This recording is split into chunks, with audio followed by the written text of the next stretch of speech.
Chapter 0. Hi readers. I've noticed and read many comments about why MC saved this girl, as many think it because she's a girl. Well, my answer is no. I know how you feel when MC saves a girl, because I too feel cliched and bored reading the same stuff all over again.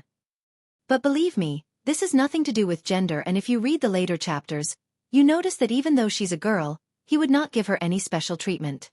The reason for MC to save this girl was Aubrey's, the one who traded a piece of soul with Michael, had little to no knowledge about the world outside of the sanctuary he grew up. As you know, an assassin/hitman like Michael would want to know everything about his surroundings before making any moves. But he can't ask anyone to teach him about this world, as it would raise suspicions and might even kill him because of his low-level cultivation. Only because of this, he chose a crippled cultivator like Gaia, as she obviously can't hurt him, and if she tried, he could simply kill her. Since I hate harem, the MC will not go around the world and save beauties and get into trouble because of them. There's only one love interest, and romance will not come anytime sooner. Besides, if you have noticed, Gaia is a powerful cultivator, so wouldn't it be cool to have an ops servant until he gets stronger? The system clearly states how loyal she is. Also, she's not a typical female companion who blushes at everything, calls the MC big brother, and brings him nothing but trouble. She would prove her value and do super awesome things in the future. My kind request to all my readers, especially newcomers, is please read at least until chapter 40 before giving a low star rating, because MC saved a girl. I put a lot of work in this book, and it sucks to read a bad review stating that you don't like MC saved a girl. Don't get me wrong, I love criticisms, that's how I improve my book. I can take any reviews no matter how bad it is if the review stat's a valid reason, but some leave a bad review when they only read until chapter 5 or 6. There were no valid points in their reviews but complaints about MC saves the girl. I rarely delete reviews even if it's a low-star one when it states valid points, but now, I deleted a couple of reviews, not because they gave me few stars but they had no valid points and they only read a couple of chapters. So please at least read up to 30 chapters before leaving a review. Fewer stars in the review means my book will not show on the WN recommendation list, and people might even ignore the book looking at the reviews. I take this moment to thank all my readers who have been reading my book and sticking around. You guys and gals are wonderful, and expect regular updates from next week according to the update schedule. Chapter 1. In a place where there was nothing but darkness emerged 3 bright lights.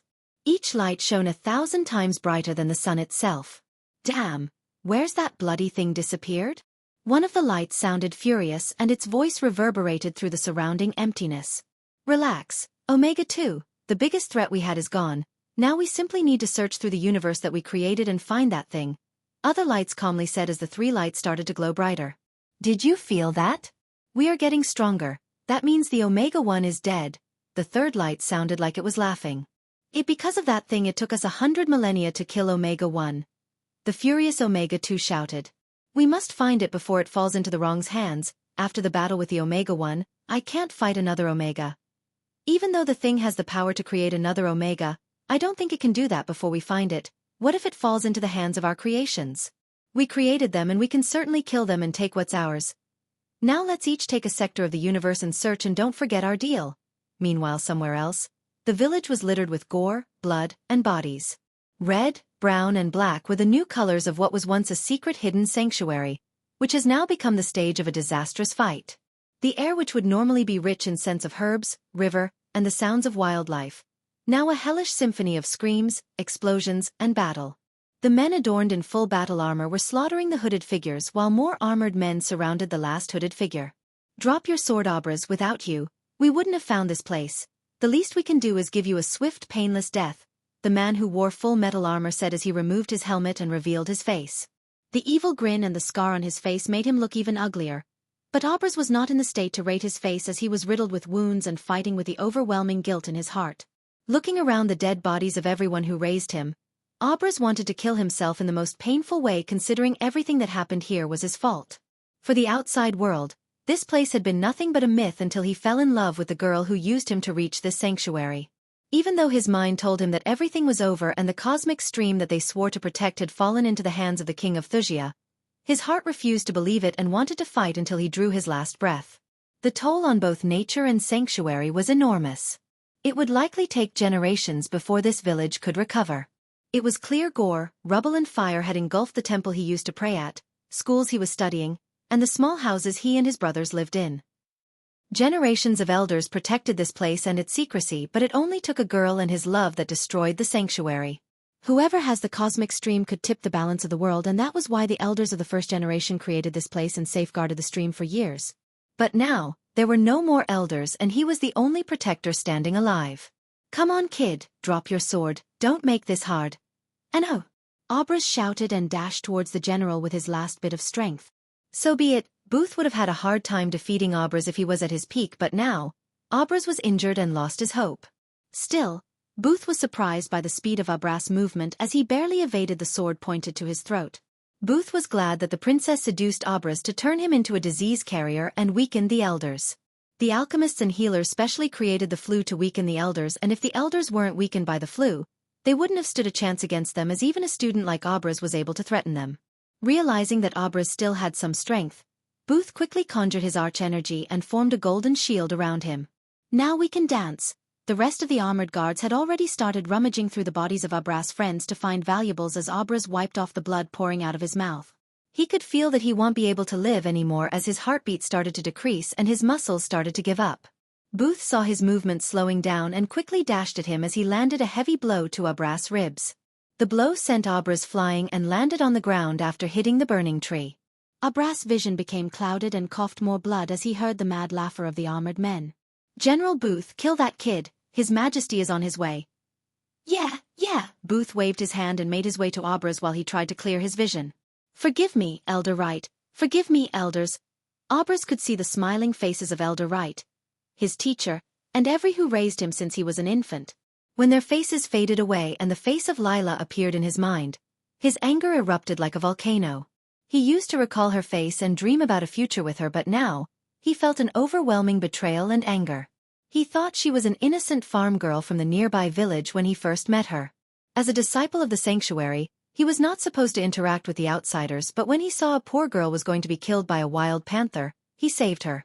The mistake he made was, after saving her, he accepted to meet her in the place where he first saw her and began to develop feelings for her. He didn't know why he did that.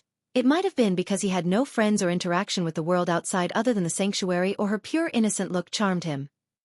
However, he wasn't the only one who made a mistake, as when Elder Wright found out about his relationship with Layla, he didn't inform the other elders who would have given a death sentence to both of them, but he gave his permission for Abras to leave the sanctuary and start a new life with her in a faraway land from here. Since Elder Wright was the one who found him in the middle of the forest as a baby and raised him for 20 years, he was like a father to Abras rather than a teacher. This clouded Elder Wright's judgment and ended up in a disaster for the sanctuary as well as for the world. Even when Elder Wright was in his bed due to the mysterious flu, he ordered Abras to leave the sanctuary and meet Layla as he was supposed to. He said it was his last wish, and Abras had no choice but to leave the sanctuary to meet Layla in the regular meeting spot. But Layla wasn't waiting for him there alone, and instead of the farm girl Layla, the one who waited for him was Princess Victoria of Thusia. She waited for him with a battalion of soldiers and mages, and even then, he simply couldn't believe her betrayal until she put a dagger through his chest and left the place. She spoke nothing, and there was no love in her eyes when she did that, and even though the dagger didn't pierce his heart, it was broken into a million pieces. Abras now had nothing but guilt and anger as he decided to do the last thing he could do, the forbidden spell that Elder Wright taught him. Chapter 2. Meanwhile, somewhere else. "Ghost, can you hear me?" Michael heard the voice of a teenage girl through his earpiece. Loud and clear, Pink, Michael said while adjusting the tie, looking at the mirror. A handsome young man of late 20s stared back at him. "I do look good," Michael grinned at his reflection. "What was that, Ghost?" "Nothing. Has the target entered the building yet?" Michael looked at his Rolex and asked. "Not yet, but he will, in a couple of minutes." Pink was Michael's wingwoman or wingman, in case Pink was using a voice modulator to sound like a girl. In Michael's line of work, anonymity was extremely important. Until now, he didn't meet or know anything about Pink, as she didn't know anything about him, except his code name. The face in the mirror was just a disguise, as Michael had never revealed his true face to anyone. "Remember, the client wants you to eliminate the target before he gives the speech, Roger." Michael took a last glance at the mirror and left the restroom. When he stepped out of the restroom, he was welcomed by a large crowd of rich people. Each woman seemed to wear designer clothes with accessories that were specially made for them, while the majority of the men dressed in classic black tuxedos with white shirts and bow. Michael would see the majority of their faces if he turned on the television or roaming through the streets, as they were all celebrities, politicians, and famous sportsmen. "Can you get me an autograph from Dicap?" Not for free. Michael put on his black sunglasses and pretended to be the security guard who he knocked down and left in the dumpster outside. "Ah, come on, Ghost, I don't have any money to give you." "You should have saved your $250 from the last job," Michael said, and walked around the place pretending to check the parameter. Pink didn't say anything, as Pink knew that he wouldn't do anything for free. In the world of assassins, Michael was a superstar, and only a small number of people on the earth would hire an expensive hitman like him. He had a 100% success rate. No other hitman in the world had such a record. Only a few of the law forces knew about his existence, but they could only speculate, as he never left any evidence or anything to put a file on him. And the only person who could prove his existence was Pink, but if a wingman like her betrayed her partner, the dark world would put a bounty on her and she would end up dead. So a person with 160 IQ level wouldn't do anything stupid like betraying him. "Target has entered the building," Pink said, and he noticed the special forces from various countries entering the hall. And after a while, Michael craned his neck and saw a simple-looking old man entering the hall while armed guards surrounded him in a diamond formation. Many people in the gala looked at his simplicity with admiration. The target was a newly elected Prime Minister of Probra after he freed his people from the clutches of the previous leader of Probra, an evil dictator who had enough nuclear weapons to wipe out the entire human race from the face of the earth. The target had received various prizes and awards, including the Nobel Prize for his peaceful protest against the dictator. He was here to give a speech about ahimsa and world peace, and Michael was here to make sure the entire world see the demise of this man.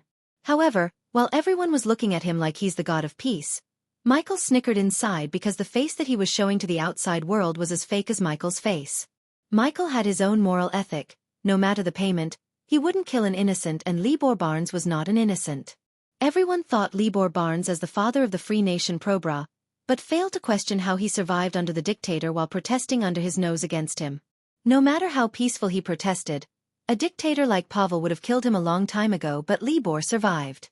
Except the dark world. No one knew the real Libor. Pavel was the only dictator for the outside world, but the real mastermind behind him was none but Libor. His simplicity was just for show, as he was the richest man in the world and he made his fortune by squeezing Probra and slave trading. Since no one could prove him guilty, some rich fold from somewhere was paying Michael to take him out. As far as Michael was concerned, he was getting paid to take out dirt like him for a sweet amount of $1 million. "Tango 2, take my position. Lou break." Don took out the walkie-talkie and said. "Copy that, Tango 1, on my way." Someone spoke through the walkie-talkie, but the walkie-talkie was already in the flower vase. Michael had done more hard assassinations than this one, and compared to some of his hits, this was like a cakewalk to him. The reason for his perfect 100% success rate came from his extremely careful preparation. He would only take 1 or 2 jobs per year, as he would take at least 6 months to prepare and plan his hit. If a typical hitman had a plan A and B, Michael had plans from letter A to Z, and normally he would go for the simple plan rather than the complex one. "I will reach my position in 100 seconds. Michael informed Pink and opened the staff-only door. "Roger that." No signs of people around the area. The guards and securities were busy checking out the hot actresses and didn't notice him a bit. The staff-only room was just there for the securities to keep the belonging in the lockers and change their clothes after work. 5th locker. There was a row of gym lockers before him as he looked at the 5th locker from the right and walked towards it. "Is it in there?" Pink's curious voice rang in his ears.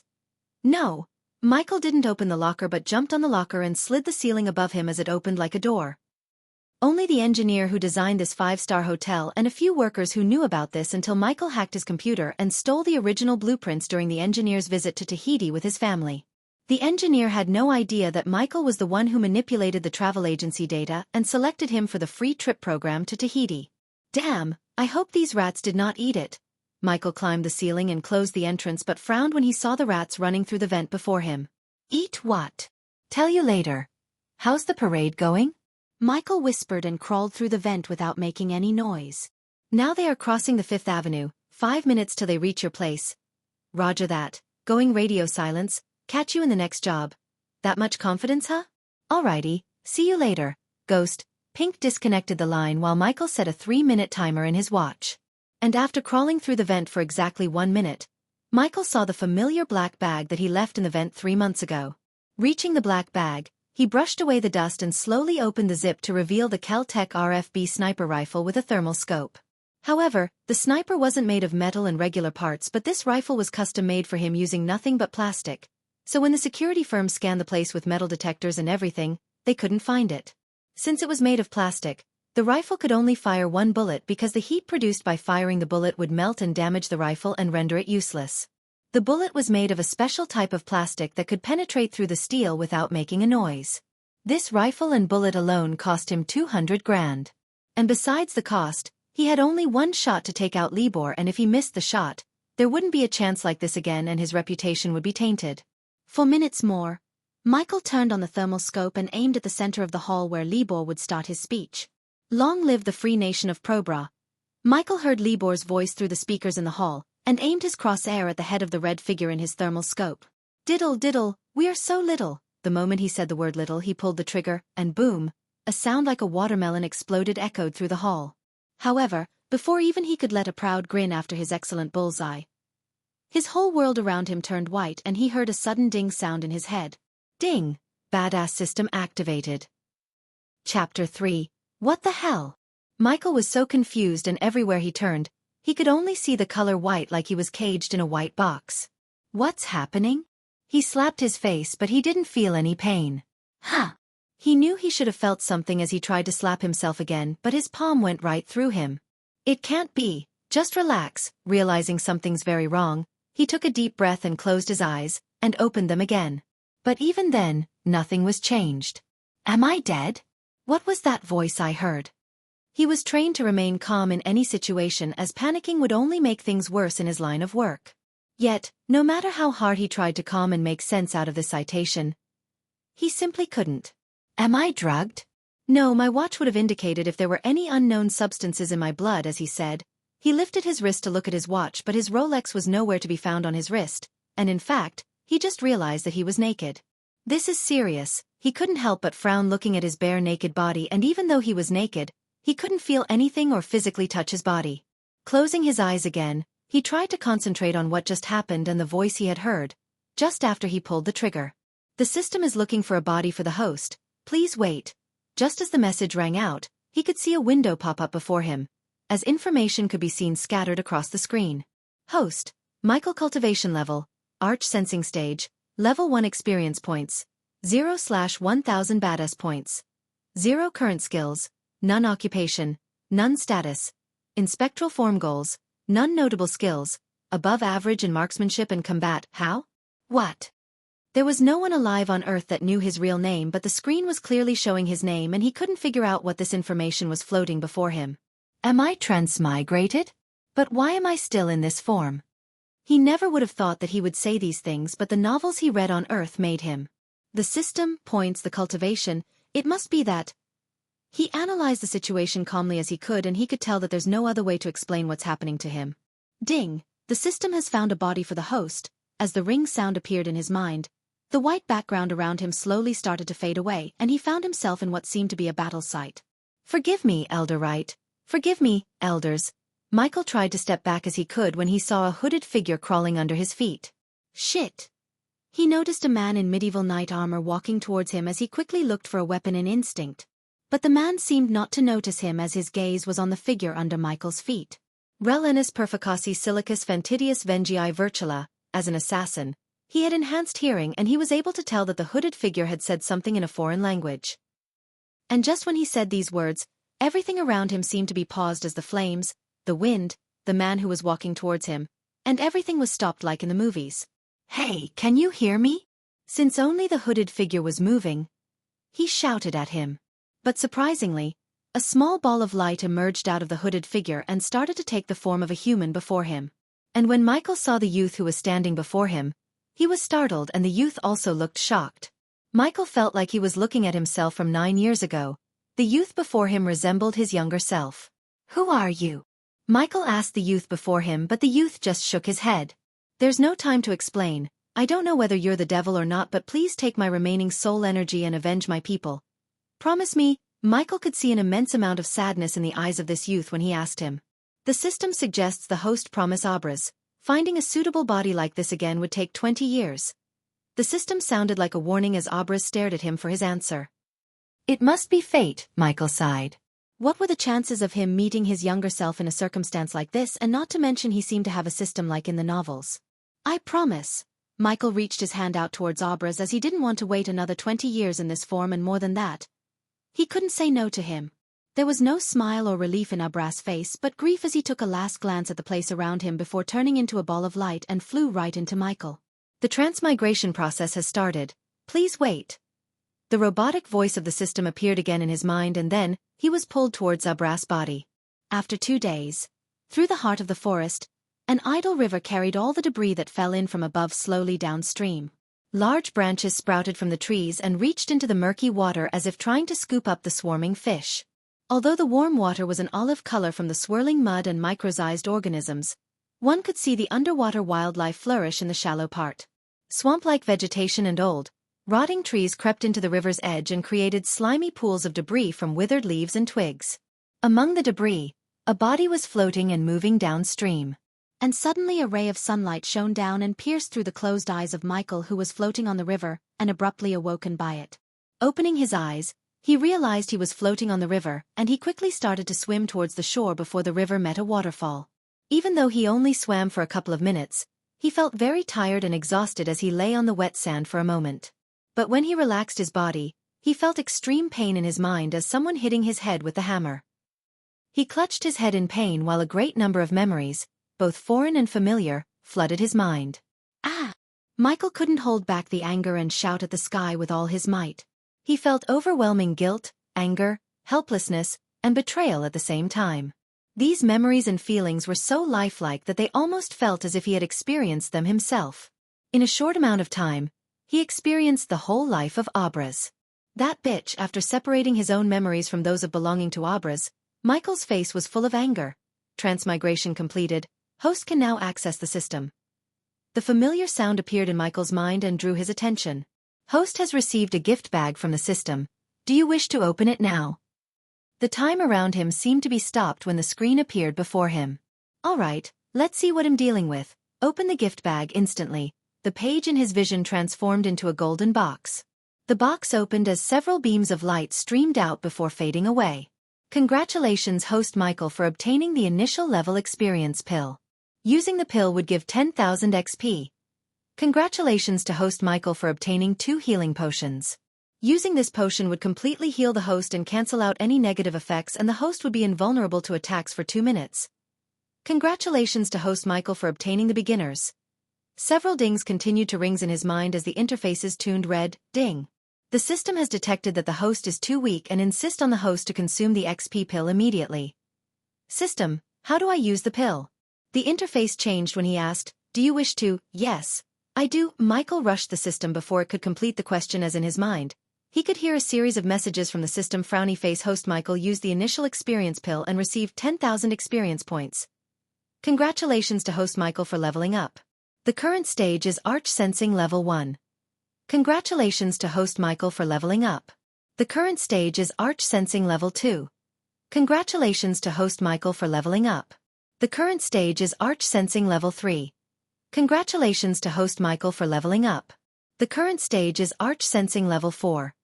Congratulations to Host Michael for leveling up. The current stage is Arch Sensing Level 10. Immediately, Michael sensed a surge of power pass through his entire body, causing his hairs to stand straight. Following that strange sensation was a feeling of extreme comfort. The pores all over his body opened up completely, greedily devouring arch energy from all around. Congratulations to Host for reaching the Foundation Stage Level 1. And in a matter of seconds, he could feel his body experiencing a tremendous change as his muscles became stronger and he felt strange energy around him. It was almost as if he could fight the most formidable fighters on the earth. And soon the feeling became familiar due to Abras' memories, and then he hurriedly sifted through the memories that didn't belong to him, gaining a clear understanding of his present circumstances. After searching through Abras' memories, he realized that Abras belonged to a secret group called the Sanctuary that protected the legendary cosmic stream. According to his memories, the water from the stream had purified arch energy and some kind of another energy that would boost someone's cultivation level by many folds, cure any illnesses, keep him young forever, and do many wonders as long as he or she keeps drinking the water from the stream. But unfortunately, Abras didn't have any contact with the outside world and had no useful information that could have made Michael's life so much easier in this world. Yet, That didn't discourage him even a bit but put a wide grin on his face. Well, I have a system like in the novels, and unlike those fictional characters, I can dominate this world for real. Let's begin. Chapter 4. After crawling away from the river, Michael found a big tree and sat under it to familiarize himself with the system. Hey system, come up, he ordered in his mind as the interface popped up before him. He could see the tabs such as Host, Shop, Storage, Subordinates, and Upgrade. Michael looked left and right to see if anyone or anything was coming, but weirdly everything seemed paused. While you access the system, the time will be momentarily slowed down until the host quit the system. Wow, cool, his brows raised in surprise hearing the robotic voice. Open Host. The system opened the Host tab and like in role-playing games, his naked body appeared before him along with his stats. Host. Michael Cultivation Level, Foundation Stage, Level 1 Experience Points. 4,000/20,000 Badass Points.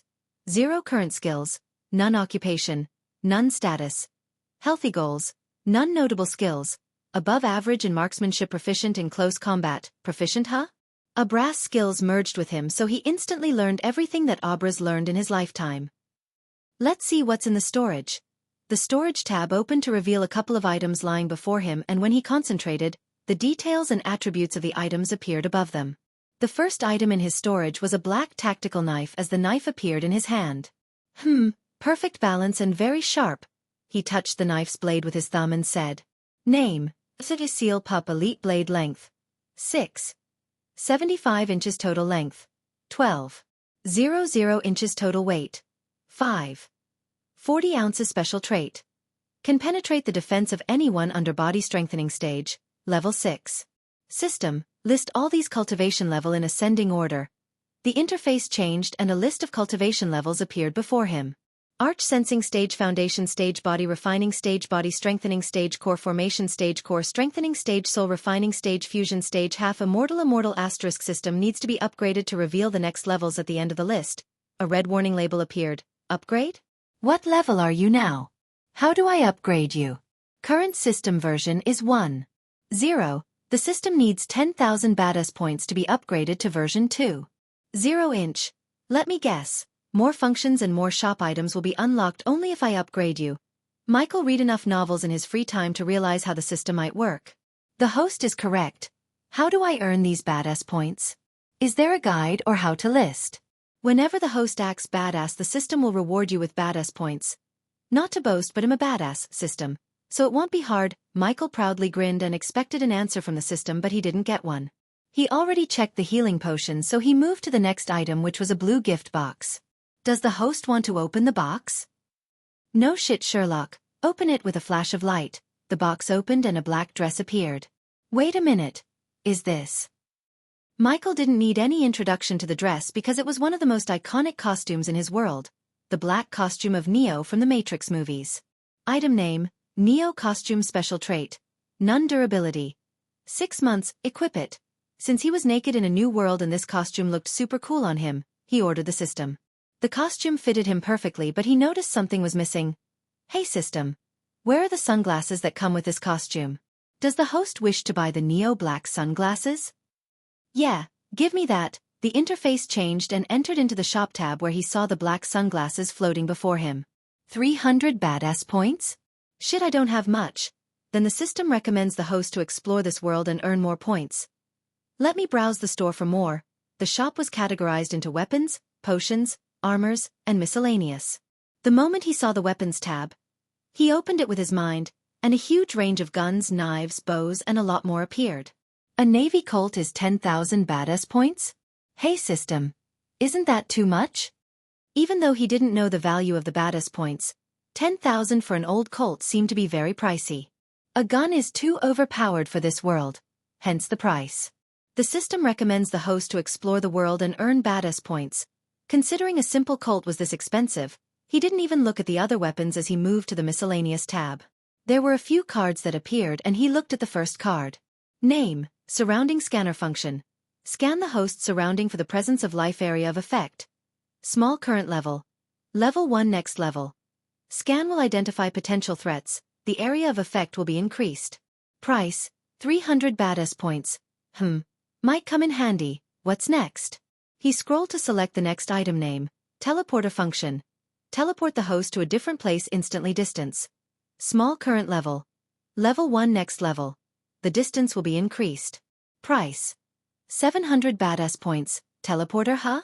Fancy. Next, name. X-ray vision function. Enable the host to activate X-ray vision range. Small current level. Level 1 next level. The range and the effect will be increased. Price. 1000 badass points. Useful, but not that important after this card. The system required to be upgraded to view more cards, and after fiddling around the system for a few more minutes, Michael closed the system and stood up to start his adventure in this world. I miss that sunglass. Tying his hair in a ponytail, Michael started to follow the river as Bear Grylls told in the channels. Okay, first, I need to find a city or village and gather more intel about this world. Then I should look for a way to earn more money, and speaking of money, hey system, can I convert badass points into gold coins or buy coins in a shop? The system needs to be upgraded to level 6 to unlock that feature. He heard the robotic voice and sighed. It's settled. I need to look for a way to earn money. I hope this world has hit contracts. After walking for 1 hour, the clouds started to become darker and the wind was blowing like it would uproot the trees any moment from now as purple lightning cut crazy zigzag into the dark sky. Storm, that's what I need now. Michael sighed and looked for a house or anything that looks like a shelter, but he couldn't find any. It seems I need to go into the forest to take shelter. Until now he avoided the dark forest and kept walking on the river shore, however. Now he had no choice but to go into the forest before getting struck by lightning. The bare branches spiked into the sky. No sign of life was to be found anywhere. It was so dark, he was barely able to see where he was going. There were only small sounds of rustling bushes and the howl of the wind. He didn't know what lay in this dark forest. All he knew was that it wasn't going to be a peaceful time walking into the forest. Fortunately, when the downspout started, Michael found a big tree that had gigantic leaves and huge branches. He felt so tiny standing in front of the tree. Since Abraz lived his entire life in the forest, he was an expert in climbing trees, and now, Michael was able to use this skill to climb this tree and take shelter under its leaves. Like a monkey, he flawlessly climbed the tree and comfortably rested on the branch. Hope there are no snakes in this tree. Chapter 5. Michael was searching his mind to find anything that could help him survive in this world while the heavy rain was pouring from the sky. On Earth, he would spend most of his time preparing before actually eliminating the target. He deeply valued intel and preparation, but after searching his mind, he couldn't help but feel extremely unprepared. Am I missing Pink? He shook his head. Hey, system, what happened to my body back in my world? The host's body was disintegrated during the crossing over. Well, at least my reputation won't take a hit and those losers won't find me. Since his body was destroyed, the cops and the federal agents wouldn't find him and he would still remain as a myth, a ghost to them who had a 100% success rate in assassinations. While proudly grinning about his reputation, he suddenly heard footsteps and hissing sounds. He quickly checked the other branches near him to see if there's a snake nearby, but when he focused, he found that the sound of footsteps was coming from the ground. As he was searching for the source, he saw a group of 5 strange-looking creatures dragging something. If he saw these creatures on Earth, he would have been shocked beyond words and even slightly terrified, but because of Abraz's memory, he recognized these creatures. Snake men, freaky. Some of their upper bodies resembled the body of a snake, in particular, a cobra's, and their lower body seemed to be human. And 2 of them had the head and torso of a human but had the body of a snake as their lower part. Michael knitted his brows when he noticed the thing they were dragging was not an object but a girl who seemed to be in her late teens. Daitra, let's take a break here. I'm too tired to walk in this damn rain, one of the snake men complained and stopped his group. He's right, we are walking 2 days straight without any break. But we still have a long way to the Nagaland. We can't afford to lose her again. The queen will skin us alive if we did, the one with a cobra head hissed, but the others chuckled looking at the girl. Look at her, Daitra. The elders crippled her cultivation and now she's harmless as a butterfly. Besides, how can she escape with ropes tied around her limbs? And she can't turn into her true form anymore.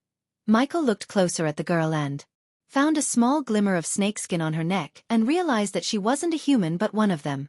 3 body refining stage level 7, 1 level 8 and level 10. Normally killing them with his level of cultivation would be an impossible feat, however the system gave him the perfect tool to kill them if he could catch them by surprise and kill them silently one by one without alerting the others. But before that, he decided to open the system and browse the subordinate tab. At the moment, the interface was empty and on the corner, the system showed him the maximum number of subordinates he could have. 3 ha. For the moment, it's enough, but system, Explain how's this subordinate thing works. When the host wants to make someone his subordinate, you can activate the system's recruitment feature. The target must be willing to accept to be host subordinate, and if the target is willing, the system will recruit the target as host subordinate. Can a subordinate betray me or know about you, the system?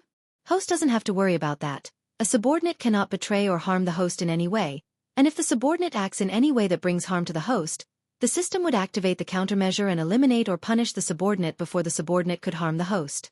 For your last question, except the host, none would know about the system's existence unless the host chose to reveal it, but the system strictly recommend not to do that.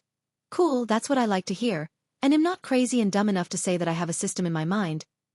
He closed the system as the world before him came to life. Okay, let's take a break here, but after this rain stops, we leave here, get it? Daetra said as they all sighed in relief except for the girl who kept wiggling against her ropes and tried to speak, but the ropes around her mouth prevented her from making any noise.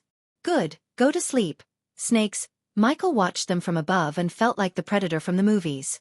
If I only had my sniper or an assault rifle with a silencer. Does the host really plan to kill those snake men? The system's voice appeared in his mind. You do give badass points and rewards for killing them, right? Yes. Then there's your answer. I need to earn points and experience somewhere. Why would I waste such a great opportunity like this? Even if things went south, I have a healing potion, good. Huh? For a moment, the system sounded actually human in his mind, but that feeling disappeared quickly. Considering the branches of the tree were long and big, Michael slowly jumped branch to branch like a monkey and checked the perimeter to see if there's another group of snakes on their way. While looking at the group, Michael witnessed Daetra creating fire from his hand. A stream of fire flew out of his hand and fired up the bundle of wet wood. Cool magic. Michael's eyes sparkled looking at this because this was the first time he had seen such a thing in real life. System, can I do that? He asked the system in his mind as the system showed him a red color card. Skill name, Dragon Fire class, offensive type skill function. Host can send a stream of dragon fire from his hand's range. Small current level, level 1 next level. The range and the intensity of the fire will be increased. The host can use both hands at the same time to send the fire stream. Price 600 badass points. I must buy this. A wide grin appeared on his face and he felt more motivated to kill these snake men and earn more badass points. In his line of work, patience was crucial, so he trained his mind to replay a movie once he wants. And after replaying a couple of movies, the snake started to hiss, which seemed like a yawn, and the forest grew darker and darker as only the campfire and the flashes of lightning provided light. He blended perfectly with the tree like a chameleon because of his black robes and dark environment. Well, take the first watch, Daetra said and looked at the other cobra-headed man. Fine with us. Michael was surprised that they didn't put anything under them like a bed sheet or blanket as they went to sleep on the wet ground. After a few minutes, the snake started to snore without minding the sound of thunderclaps while Daetra and the other one kept watching the girl. Michael was waiting for them to look away from each other, so killing one wouldn't alert the other, but after waiting for some time, they didn't seem to budge from their positions. Small distraction would do the trick.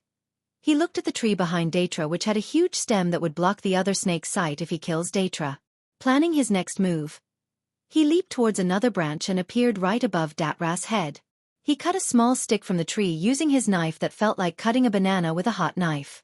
Thup! Michael threw the stick behind the tree as Daetra and the other snake quickly startled by the noise. Go, check it. Michael waited for one of them to go behind the tree, and just as he thought, Daetra, the leader himself, stood up to check it. Watch her, I'll go check it. The other snake nodded and kept his glance at the girl while Daetra slowly moved towards the ideal place where Michael planned to jump down and stab the knife straight between the eyes. He was glad that at least Abras learned the weak points of several species from one of the elders in the sanctuary as a part of his training. Diddle diddle, we are so, step by step. Daetra reached the point where the other snake wouldn't be able to see him. Little, just as he said. He jumped down from the branch and stabbed the knife between Datra's eyes. The sound of the thunderclasp and Michael's perfect athleticism reduced the sound of his landing. Even after stabbing Daetra, his body violently shook, but Michael used all of his strength and held his body against the tree until he stopped moving. Ding! Congrats to the host for killing a body refining stage. Level 10 cultivator. The reward is 7,000 experience points as well as 200 badass points. He had no time to celebrate as his full focus was on killing the rest of them. So before the other snake got suspicious, he swiftly moved towards the next target using the bushes and darkness as cover.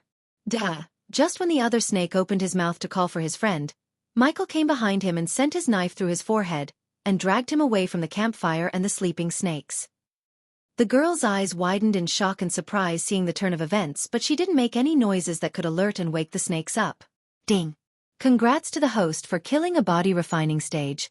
Level 8 cultivator. The reward is 6,000 experience points as well as 250 badass points. Chapter 6, 3 more. Michael told himself and stealthily moved towards the remaining snakes while the girl was pretty stunned to see him, and the grin he walked past her sent a cold chill running through her spine. He slowly made his way to the 3 snakes and crouched behind the snake who was peacefully sleeping in the middle without any idea of the threat behind him. Diddle, diddle, we are so little. The moment he said it, he stabbed the snakes one by one lightning fast. Each of his stabs was precise and deep as the ding sounds confirmed the kills. Ding! Congrats to the host for killing a body refining stage. Level 7 cultivator. The reward is 5,000 experience points as well as 250 badass points. Ding! Congrats to the host for killing a body refining stage. Level 7 cultivator. The reward is 5,000 experience points as well as 250 badass points. Ding! Congrats to the host for killing a body refining stage. Level 7 cultivator. The reward is 5,000 experience points as well as 250 badass points. Congratulations to the host for leveling up. The current stage is Foundation Level 2. The girl's eyes widened even further when she saw him break through to the next level instantly after killing them. But before talking to her, he opened the system. Hey system, can you heal and make her cultivate again? Yes, but the target must be the host's subordinate and the required badass points is 3,000.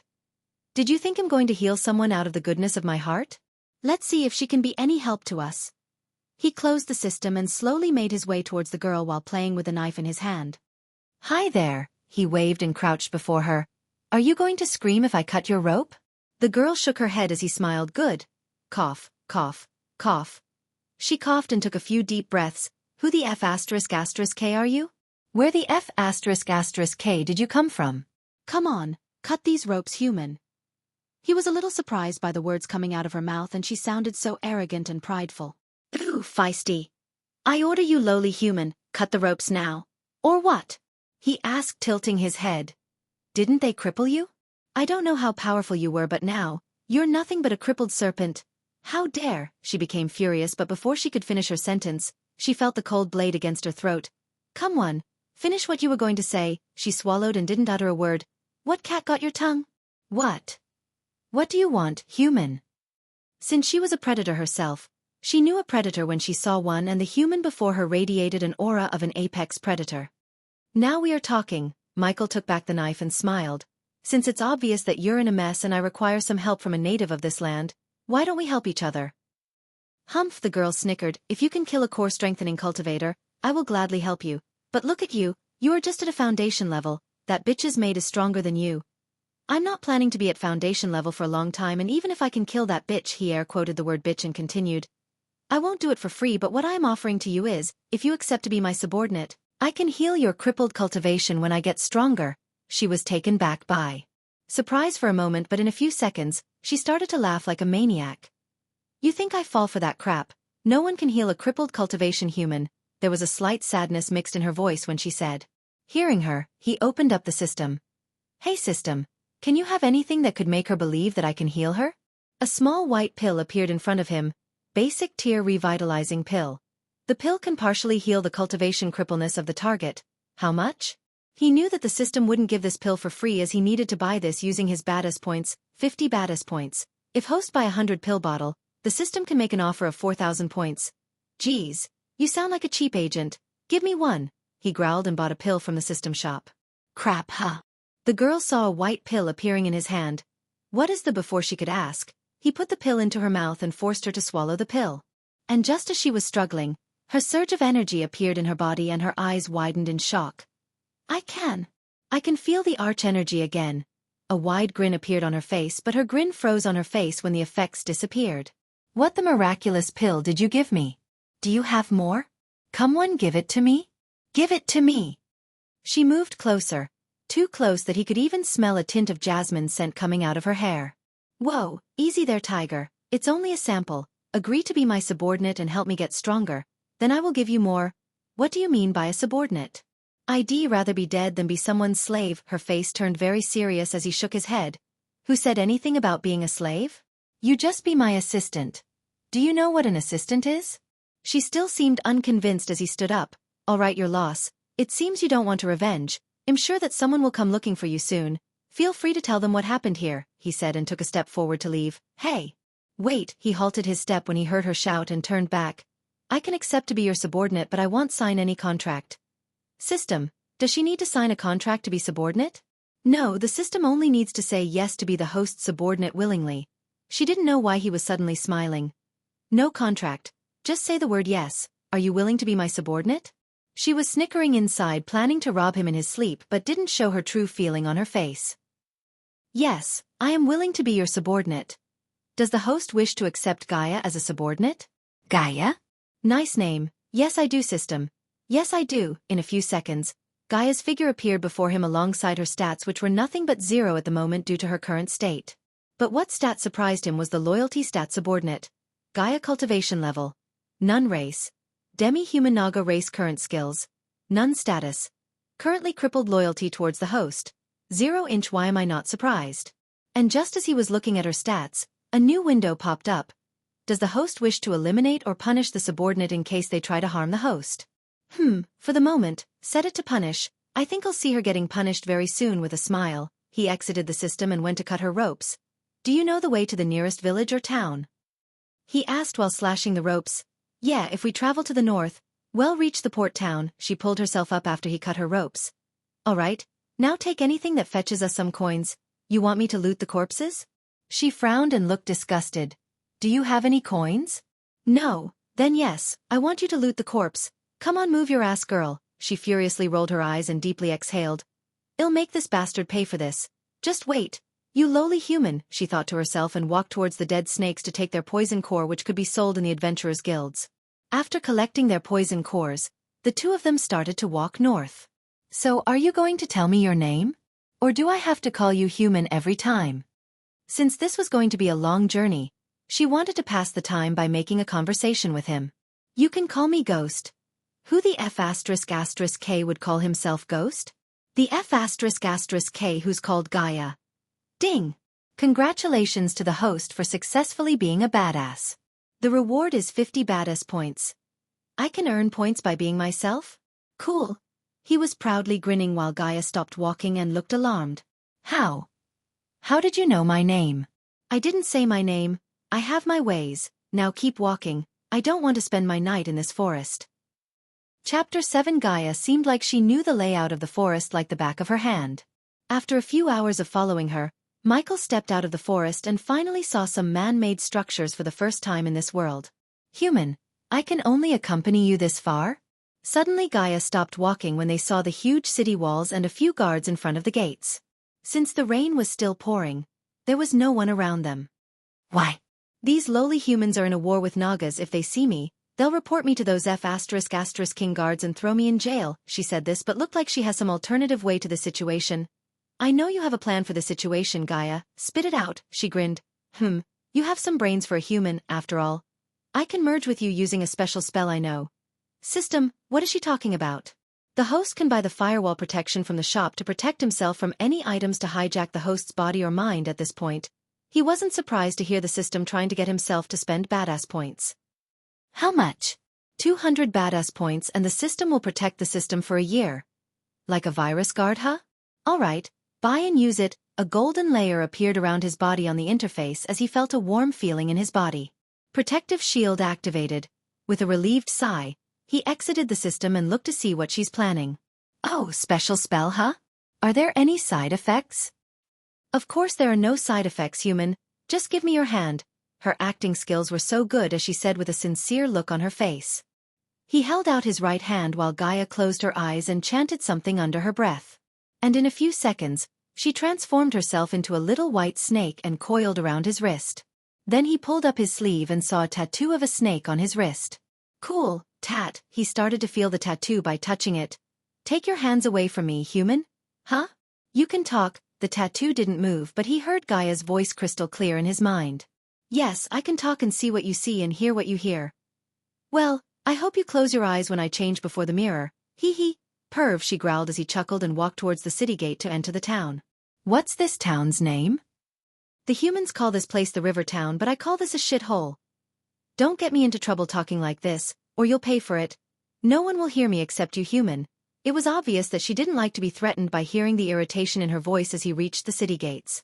There were only 2 guards playing some kind of dice game inside their little hut, and when they noticed him approaching, the guards came out.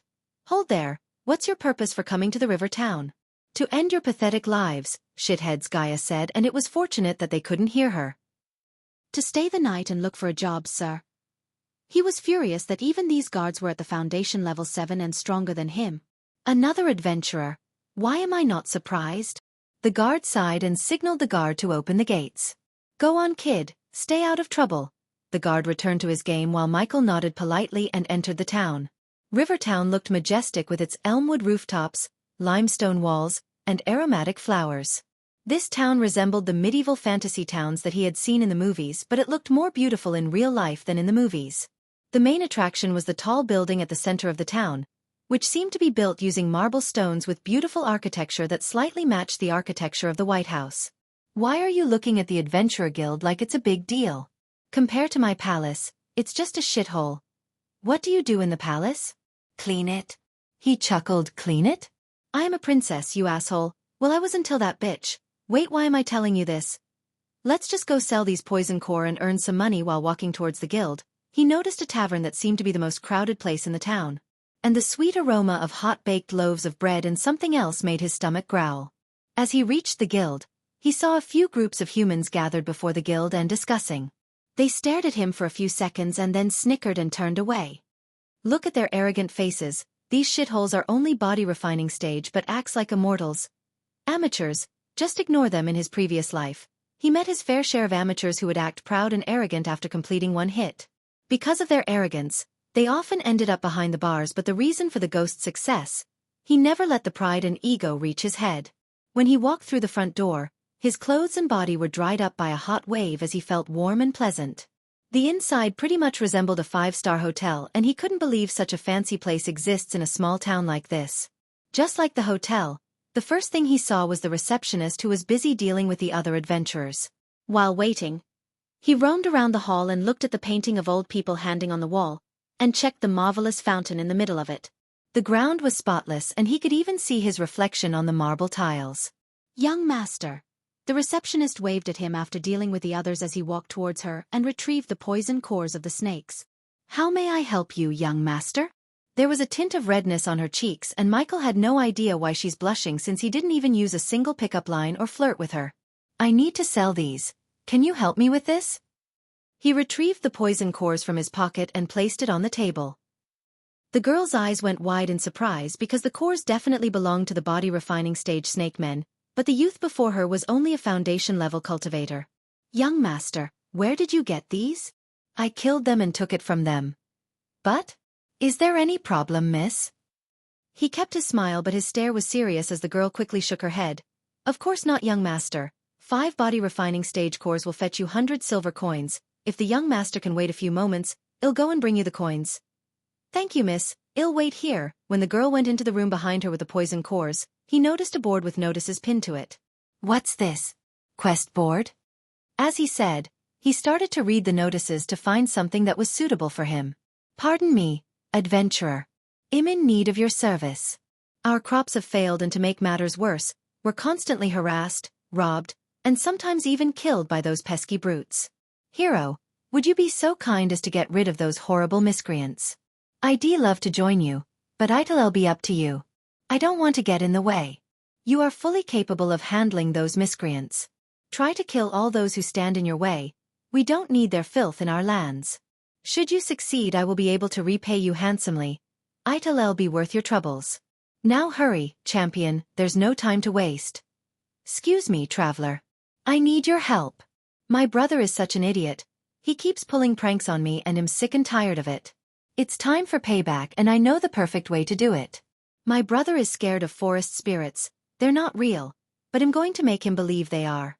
I've made this wooden mask, but I need some more items to make it really scary. Would you mind collecting some for me? I need rainbow fowl feathers, some glimmerweed to make the eyes glow, and a whole lot of seaweed. I wish I could pay you far more than I can, but what I can pay isn't less than what's fair either. Excuse me, adventurer. Please, lend me your hand. I've been betrayed. Betrayed by my own foolishness. I knew I shouldn't have hired mercenaries. Instead of fighting the bandits, they joined them. Hero, teach them a lesson in honor and make sure they remember it. Curse those nasty low-lives.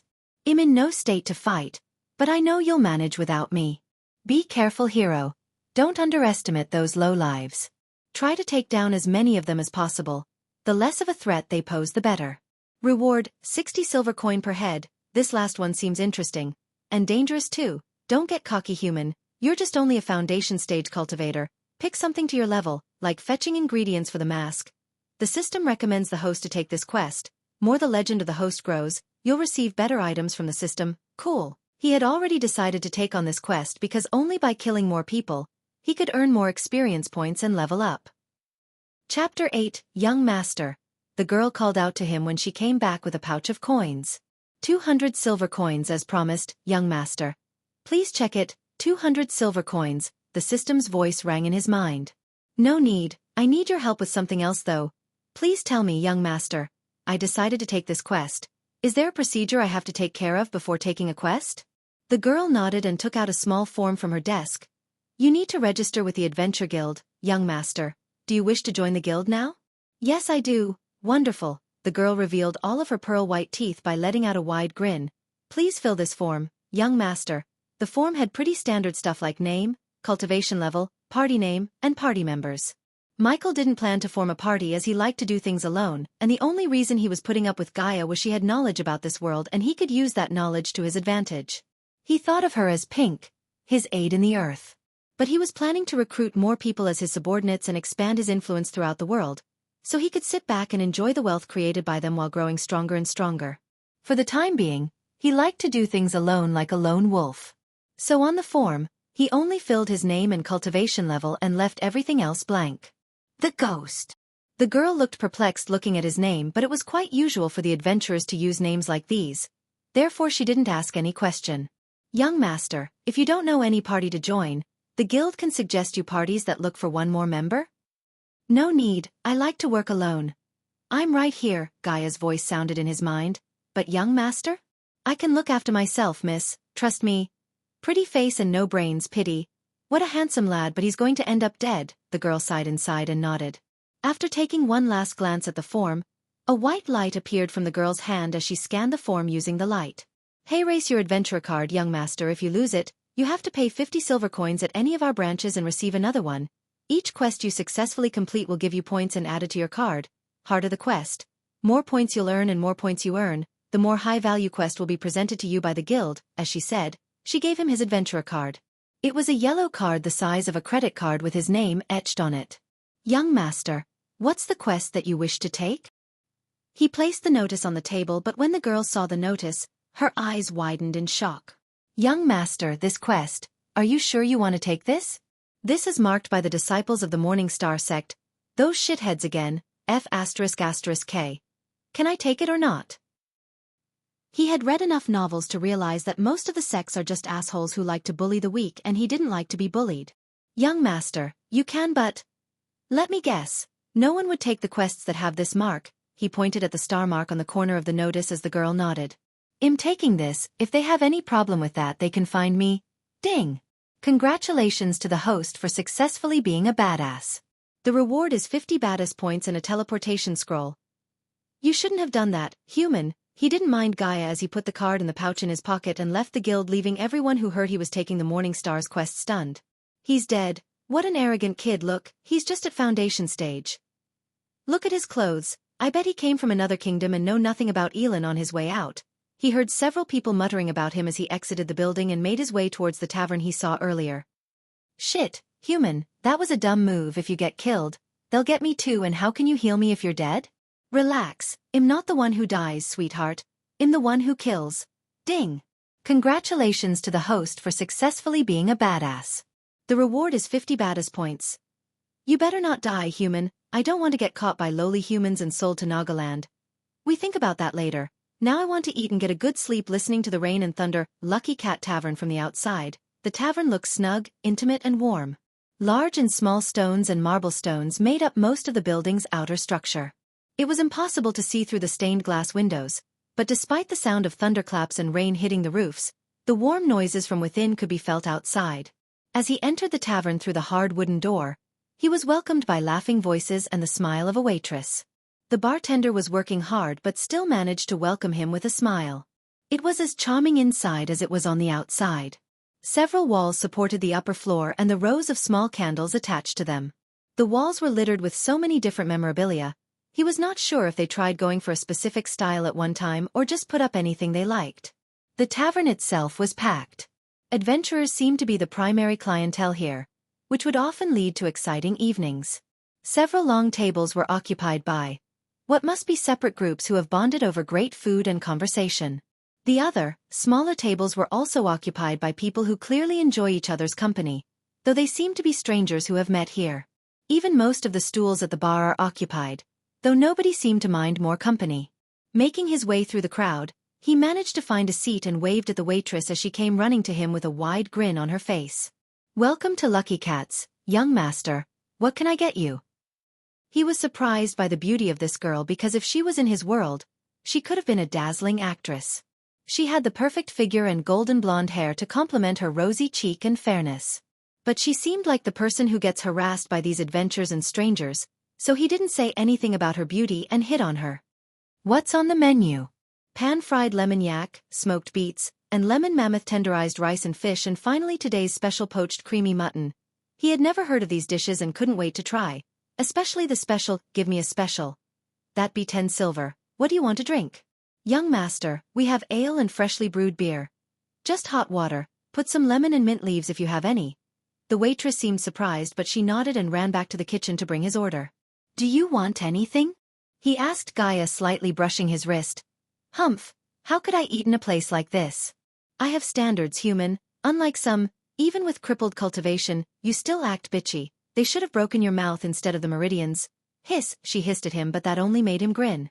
And after a few moments, the waitress brought him his order as he gave her 15 silver coins. "Keep it, and do you have rooms to stay the night?" Her face brightened in delight seeing the tips. "Of course, young master. We have a few rooms available and if you want, I can put you in our cleanest room." "And how much would that be?" 5 silver coins a night, young master." He took out another 5 coins and handed over to her. "I'll bring you the key and show you the room when you finish your meal, young master." "Great." The waitress smiled again and went to take other orders while he started to stuff the juicy meat into his mouth. "This is delicious." Eventually, he finished his meal as the waitress showed him his room. The room was nothing like the fancy rooms he used to stay in his world, but they more resembled the rooms of the shady motels. It had a single bed, a small table, a chair, an old mirror, and a candle holder with a half-burned candle. "System, do you have a clean bed sheet and a pillow? I don't want to sleep in that thing." He wondered if this was the cleanest room, how the other rooms would look like. The bed sheet looked ancient and the various stains on it were enough to make him spend his precious badass points. 5 badass points. Yeah, he'll buy it. When he exited the system, he had a new thick silk bed sheet and a new fluffy cotton pillow in his hand. After throwing away the old bed sheet and putting his new one as well as removing his boots, he jumped onto the bed. Chapter 9. System, show me the items in the storage. The system's interface appeared as a couple of items were floating before him. "What's this?" He zoomed the first item in the line, which was a delicately made black arm bracer. Name, Mark III grappling hook durability. Lifetime class. Rare. He reached out his arm and put his arm into the holographic image of the bracer. System, equip this. The black bracer adjusted its size to fit his arm while the system sent information about how to use the bracer to his mind, and in a mere moment, he became familiar with the grappling hook. "I can't wait to try this bad boy tomorrow." He pulled his sleeve down and looked around his arm with a grin. After the grappling hook, there were 2 legendary class long-range teleportation scrolls in the storage, but even though they were legendary class items, what excited him most was the XP pill. The system showed him that he received the pill as a reward for recruiting his first subordinate. "System, use it, use it." He rubbed his hand and prepared to level up as the ding sound appeared. Host Michael used the second-level experience pill and received 113,000 experience points. Congratulations to Host Michael for leveling up. The current stage is Foundation Stage Level 3. Congratulations to Host Michael for leveling up. The current stage is Foundation Stage Level 4. Congratulations to Host Michael for leveling up. The current stage is Foundation Stage Level 5. Congratulations to host Michael for leveling up. The current stage is Foundation Stage Level 6. Congratulations to host Michael for leveling up. The current stage is Foundation Stage Level 7. Not bad at all. I reached this level in just a day. If I continue like this, it'll be like the OP anime MCS. The system suggests the host go out and explore the world and expect the system to give freebies. Damn you system, I said I'll do that. Just let me have my moment. He cursed the system and opened the shop menu to buy some skills. There were 3 skills that he could buy at the moment with his 1100 badass points, and he listed them in front of his eyes. Name, surrounding scanner function. Scan the host surrounding for the presence of life area of effect. Small current level. Level 1 next level. Scan will identify potential threats. The area of effect will be increased. Price, 300 badass points. Name, teleporter function. Teleport the host to a different place instantly. Distance. Small current level. Level 1 next level. The distance will be increased. Price, 700 badass points. Name, X-ray vision function. Enable the host to activate X-ray vision range. Small current level. Level 1 next level. The range and the effect will be increased. Price, 1000 badass points. I don't need the X-ray vision, at least not yet, but both the teleporter and the scanner could come in handy. I shouldn't buy both in case I need points to buy other stuff. He kept looking at the teleporter and the scanner without being able to choose one, and after thinking about his quest, he decided to buy the scanner. System, I'll take the scanner. Ding, the host has successfully acquired the level 1 surrounding scanner. He experienced mild pain in his head, and then, he could sense the presence of lives around him for a small radius of distance. He was able to pinpoint the exact locations of people in the inn and track their movements with his mind, and although he couldn't explain the feeling, it felt like a seventh sense. Cool, now I don't have to worry about surprise attacks. System, show me my stats. Host, Michael cultivation level, Foundation stage, level 7 experience points, 0/25,000 badass points, 800 current skills, none passive abilities, environment scanning occupation, adventurer status, healthy goals, none subordinates, Gaia, loyalty level 2%, notable skills, above average in marksmanship, proficient in close combat, 800 points remaining. System, show me the magic spells you have. I must buy something before going.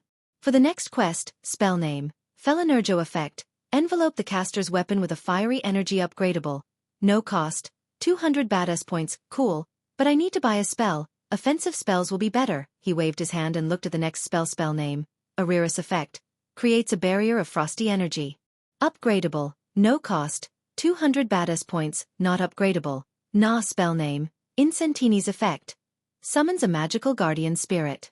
Upgradable, no cost, 400 badass points, 400 for a non-upgradable spell. Not a chance. Spell name, Silenio's effect, creates several bolts of frosty energy. Upgradable. Yes. Cost, 250 badass points. Frosty energy, Rubbing his chin, he moved to the next spell, and the next one immediately put a wide, excited grin on his face. Spell name, Ignition effect, creates several bolts of lightning. Upgradable. Yes. Cost, 300 badass points. System, why didn't you show me this first? The system knew the host would favor this spell, but the system wanted to make the host take a look at the other spells too before the host make a decision.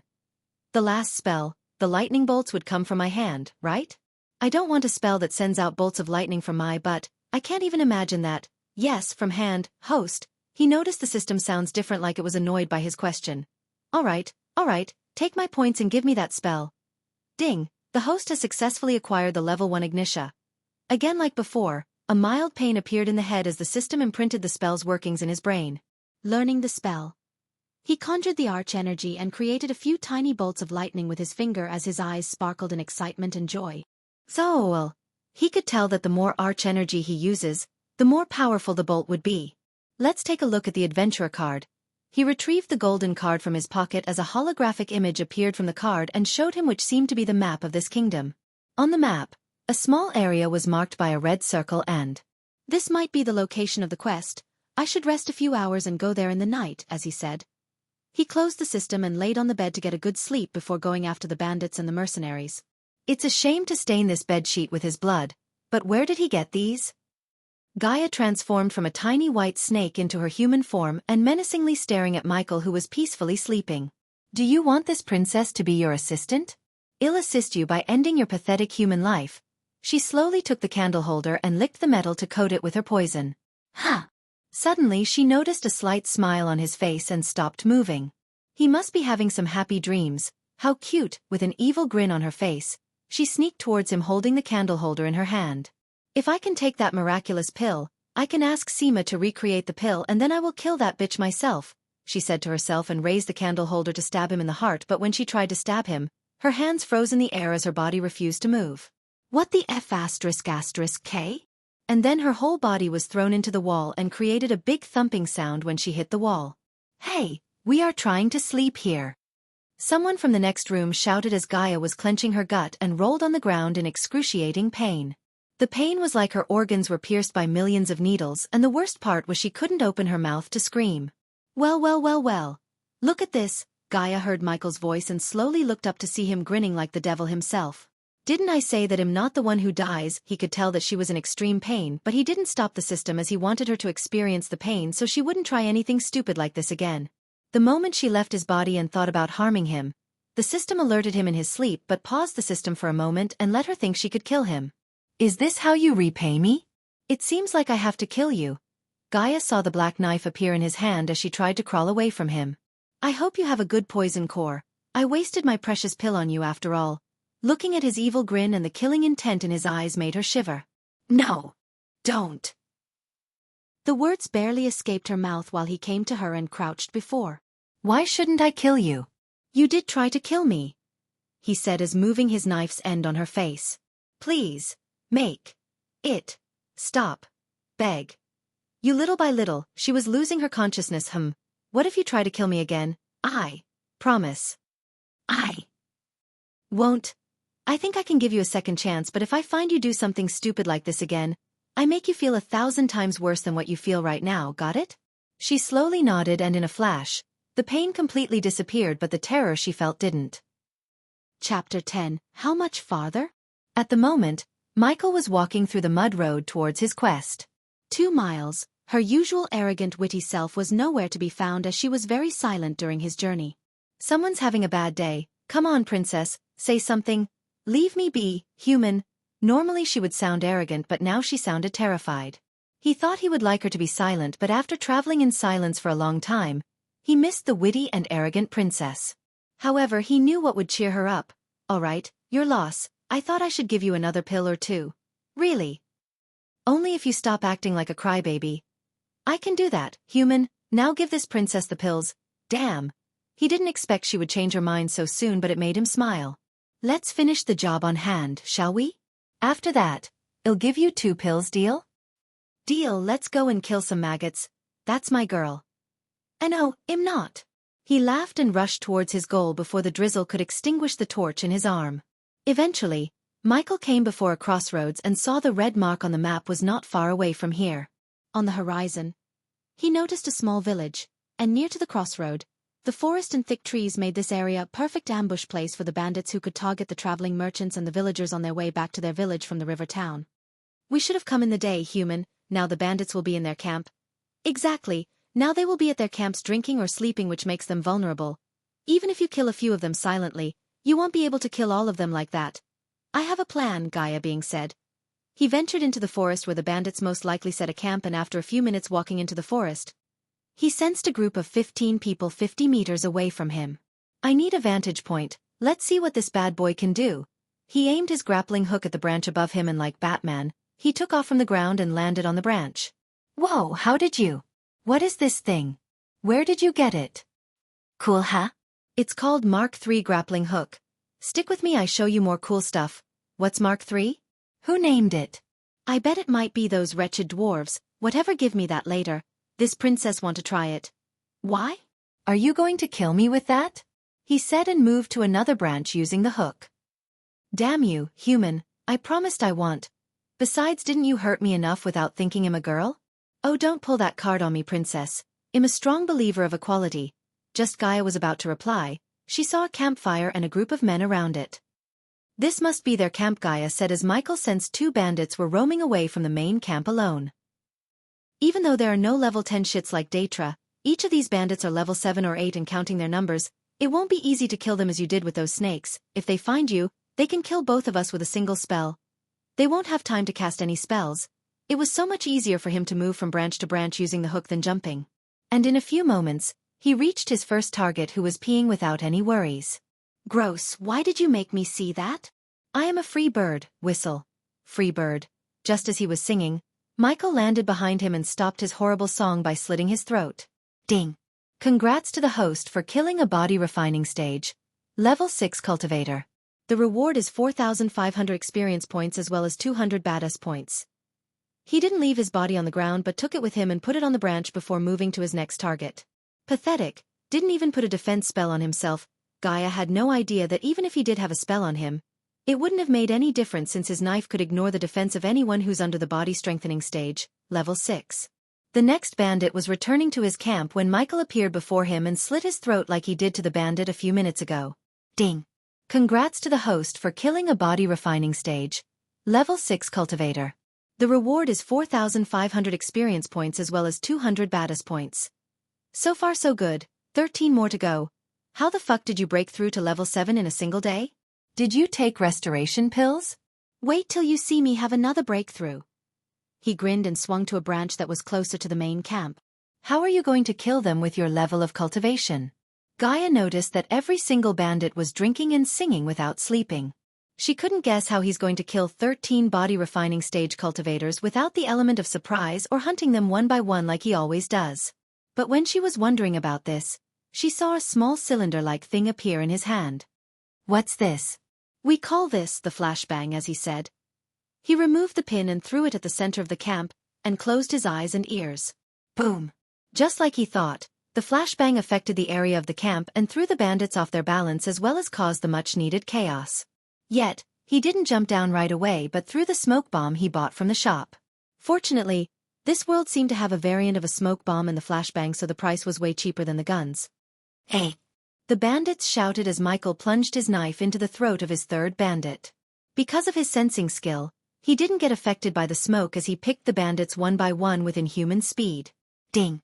Congrats to the host for killing a body refining stage. Level 6 cultivator. The reward is 4,500 experience points as well as 200 badass points. Ding! Congrats to the host for killing a body refining stage. Level 7 cultivator. The reward is 5,000 experience points as well as 200 badass points. Ding! Congrats to the host for killing a body refining stage. Level 9 cultivator. The reward is 6,500 experience points as well as 200 badass points. Each time he swung his knife, a ding sound appeared in his mind and he was rewarded by the system. Just when the smoke cleared, the last voice in the camp was stopped by him and Gaia was dumbfounded looking at the bandits lying on the ground with their throats slit and a stab wound on their chests. In a few moments, he was able to do this? He had killed 13 experienced bandits in a few mere moments and they were all level body refining stage cultivators. How was this possible? This human was clearly a mere level 7 of the foundation stage. When she saw his reflection in the puddle of rainwater, a cold chill ran through her spine as he was bathed in water and resembled the ancient devils that she used to read about in the books. But what made her heart skip a beat was that he leveled up, again. Congratulations to host Michael for leveling up. The current stage is Foundation Stage Level 8. Congratulations to host Michael for leveling up. The current stage is Foundation Stage Level 9. Is he using some ancient evil cultivation technique? Why didn't you assholes have one more bandit? He kicked the dead body of a bandit in frustration because he could have reached level 10 if he had killed one more. He's dead, human. Instead of kicking him, take their badges as the proof of kill. Hearing Gaia's voice in his mind, he sighed and started to rip their badges. It was surprising to him that they all wore eagle-embodied badges on their chests. What kind of bandits wear badges? Be glad they wore badges, human, else you would have had to cut off their ears as the proof. Shit. After collecting the badges, he was able to gather another 600 silver coins from their cache and left the area without skulking around. I should take a bath. He was reeking the smell of blood and his black robes were now almost turned red. Gaia, is there any waterfall nearby? If you walk towards the east for 3 hours, there's a beautiful waterfall I used to travel with my maids. He giggled while turning and walking towards the east. Did I say something funny, human? No, I just thought you were going to say friends. Why is that? Do you think I don't have friends? I know you don't have friends. Yes, I have many friends. quickly name 3. He was waiting for her to speak again, but he only heard a hum sound from her. Thought so. Well, this princess doesn't need any friends, she rebuked and said, but he could sense a slight sadness in her voice, which was a big surprise to him considering her arrogant, prideful self.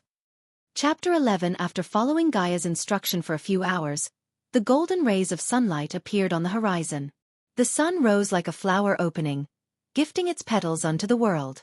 Amid the dancing, raindrops with a blush of scarlet, the warmth of tangerine. Gazing toward the illuminated clouds, still beneath the ethereal glow, Michael felt at home in a way he never had before. In the distance, amid the green of the forested hills was a reflective white strip that could only the waterfall Gaia had mentioned. The waterfall had been like a silent white stream cascading over the rocky outcrops. As he had drawn closer, the noise had increased steadily until he was only a few hundred meters away. He could no longer hear anything but the deafening roar of the water. He moved until he was in the plume of water vapor that hung over the plunge pool, and in only minutes, he was as wet as he would have been in any rainstorm. The hair clung to his head and around his face, but no matter how wet they became, it could not dampen his spirit and delight as he stood in awe. It's beautiful. Without wasting any time, he dived into the water and began to enjoy this nature's gift after a long night of walking and killing. While he was swimming happily, he saw Gaia transforming into her human self, swimming towards the bank to get out of the water. And when she completely emerged out of the water, his mouth and eyes widened in surprise. He had only seen her in dark lighting and never saw her so clearly until now. Her tall frame and slender body were like a Victoria's Secret model. Her blue eyes, like the sea, were calm and emotionless. Although her hair was wet, he could see the beauty of her long, wavy raven black hair, so smooth and silky, almost as if it was tailored from some high-end black fabric. Even though he had seen countless models and actresses in his previous life who were devastatingly beautiful, compared with the woman right in front of him, those models and actresses appeared to be less attractive and were no match for this woman's imposing beauty and grace. And when she shook the water from her hair and put it back, his heart skipped a beat, as the facial features of this woman were like that of a beautiful painting. The rays of golden light glowed on the fair and smooth cheeks, and her face had a tinge of a matured and composed femininity. She also had a poised and dignified grace and arrogance to her which only someone of a high position with influence and power would have. "Why are you looking at me like that, human?" He was glad that his lower body was under the water as he swallowed a mouthful of saliva. Warning: the host is acting like a beta male.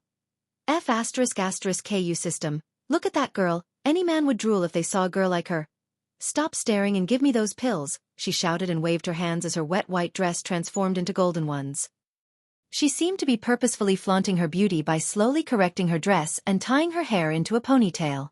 However, he understood that if she knew that he was thinking of her as hot and beautiful, she would be more arrogant and prideful, so he decided to tease her. "You shouldn't have left this water. It might have done something good to your face." "What did you say?" Her flash of anger appeared on her face as puffs of smoke could be seen coming out of her nostrils. "Are you deaf, girl? I said this water might have done something good to your face." "You!" The moment he repeated his words, her face reddened in anger as she started searching for a stone or a pebble to throw at him in anger, while Michael prevented the system from doing anything rash to her for such a minor matter as this one. "What are you searching for, mud? To do a mud facial? I'm going to kill you, bastard." "Then you're on the right track, by showing your ugly face to me." He loved making her angry and continued to fan her anger as now she was on the verge of jumping into the water and biting him. Hearing him calling her ugly, she was so outraged that it wouldn't be surprising if smoke billowed from her nostrils and mouth. And finally, she grabbed a fist-sized pebble from the ground and threw it at him. "I will stone you to death, you jerk," he laughed, seeing her running around and collecting stones to throw at him like a child. While these two were playing on the surface of the water, a girl who looked graceful and beautiful was seated on the bottom of the water. Her surroundings were evidently sealed off and she was in a state of cultivation. The air around her naked body was filled with an air of power and emits a bone-chilling aura. As if detecting a sudden movement, the girl abruptly opened her eyes. "Who dares to come into this territory and disturb my cultivation?" The girl's brows furrowed as she dashed forward like a torpedo. While on the shore, Michael had bought 2 healing pills and gave it to Gaia as she swallowed the pills with an excited smile like a child eating candy. "All right, come to your usual place." He reached out his arm towards Gaia. "I'm too lazy to walk anyway." She quickly transformed herself into a small ball of light and merged into his arm as the black tattoo appeared again. And just when he was about to turn and leave, He sensed someone moving towards him at high speed. Imminent danger. The system's warning message rang loud in his mind as he jumped out of its path. Boom. The tree behind exploded into pieces and the afterblast flung him away. What the F***K just happened? Gaia shouted as he slowly pulled himself from the ground and saw a girl staring at him with a sword in her hand. It was a 15 to 16-year-old young girl. She had arched eyebrows and a delicate oval face. Although she couldn't be compared to Gaia, she was indeed beautiful. In this world, according to a brass study, female cultivators were very beautiful because they cultivated purer bodies. However, at the moment, that young girl's eyes didn't make her look very friendly or amicable as they were filled with flames of anger. Seeing her cultivation level, he realized why the system warned him. She was a body-strengthening stage level 4 cultivator, and looking at the powerful aura she was radiating, he knew that he had no chance of defeating her, at least not at the moment. Who is this bitch? Where did she come from? Oh shit, Gaia's tone indicated she has recognized this person. Get the fuck out of here, human, this is bad. Was that a mistake? He glanced at the destroyed tree beside him and asked the girl. Her expression hadn't changed though, and she still looked furious. Who didn't know this was her sacred cultivation place after all? Everyone in this kingdom knew that Rivertown Green Valley Waterfall was hers, but this pervert had willingly come intending to peek at her training and cultivating. And even though she was powerful and he had no chance of beating her now, he didn't fear her. How could he? Back on the earth, the whole underworld shiver hearing his name. They even created a saying, if ghost knows your name, it's already too late. Yes, it was a mistake. It was a mistake not to kill you in the first shot. I don't know who you are, but I think you got the wrong person. That bitch won't listen to you, human. Get out of here, Gaia urged him as he looked at the girl. Next time, know your target before attacking. He can't afford to lose face as he had a system called a badass system, for God's sake. Chapter 12, and where do you think you're going? He heard the girl's voice coming from behind as he was leaving. The girl said that with a cold and detached voice. Michael turned around and saw her sword vibrating in her hands. Where do you think? Said Michael, looking at her angrily. He didn't know her or has any idea why she's acting like a bitch. It seemed like a misunderstanding and nothing more. Also, he even started to leave the place after she tried to attack him. She didn't reply as she adopted a battle-ready position. She raised her sword and fired the sword, which made a whistling sound. The golden sword broke the air and thrust towards Michael. System, give me a defense spell. Michael quickly fired up the system and ordered it to purchase it for him rather than him meddling through the shop because the sword was just an inch away from him. The system would only momentarily slow down the time and it couldn't stop the time entirely, so if he took too much time browsing through the system, the sword could penetrate his head and kill him because while he was using the system, he wouldn't be able to move. Does the host wish to buy upgradable or non-upgradable spell? Are you trying to kill me? Just buy an upgradable 1 inch, he shouted at the system. Ding! The host has successfully acquired responsive energy shield for 1000 badass points. His heart bled looking at the number of points he had to use because of this girl's temper tantrum and became extremely furious. Considering the power gap between the host and the enemy is too big, the system recommends the host to buy the lightning dash skill for 1000 badass points. I don't know what is going to kill me first. Her or the outrageous price of yours. Does the host wish to buy the lightning dash? Yes, buy it quickly. Ding, the host has successfully acquired lightning dash for 1000 badass points. He felt the mild pain in his brain as the system etched the working into his mind. At the moment, the sword was less than an inch away from his forehead, but suddenly the responsive shield activated and formed a mild blue color energy sphere around him. He closed the systems, and just when he did that, the sword and his energy shield collided. The backlash pushed him back a few meters away before he steadied himself. Bitch, bitch, bitch. Gaia was shouting in his mind in anger, looking at the girl. Do you want to kill me? His voice was filled with rage because if it had been his previous life, he would have been dead already. Yes, so what? The girl said as the sword flew right back into her hand. She didn't know what spell he used to escape her previous track, but it sure did annoy and fume her anger more. And this time when she closed her eyes, an illusory golden sword suddenly appeared above her. This huge holographic sword made a sensation of cold spread throughout his body. The holographic sword was like a guided missile, which meant it could detect if someone was alive and automatically aim at breathing people. Shit, she's using a morning star spell, Gaia cursed because she knew that it was one of the spells that commonly used by the inner and core disciples of the Morning Star sect. Bzium! The sword emitted a noise while it moved towards him, getting closer and closer. The energy shield appeared again on which the golden arrow crashed. What looked like an explosion, however this time, the shield could only slow down the arrow but it was unable to stop it. The noise that came out of the explosion was scary and made Michael's heart skip a beat because it sounded like a nuclear bomb went off near him. The arrow was coming straight towards Michael's forehead. Do something, human Selena Marshall. That was her name and she stood out from her Morningstar sex fellow disciples and was considered to be one of the best, to be an exceptional disciple. She had reached the body strengthening stage at the age of 15 and reached level 4 3 years after that. With her exceptional talent, cultivation level, and powerful spell, Michael's shield was obviously not enough to stop her arrow. He was flung into the tree due to the clash between his shield and the sword. As Selenia could control the arrow using her arch energy made the sword look alive, she made it turn around and continued her efforts to kill him. Lightning dash, he quickly activated the skill he had just learned and suddenly, his body transformed into a bolt of lightning and dashed away from the girl. You will pay for this, bitch. His distant voice stupefied Selena, and she looked around the place only to see her arrow was lying on the ground damaged. He had already disappeared from the place at an amazing speed. The spell he used. Ancient spell? Whispered Selena.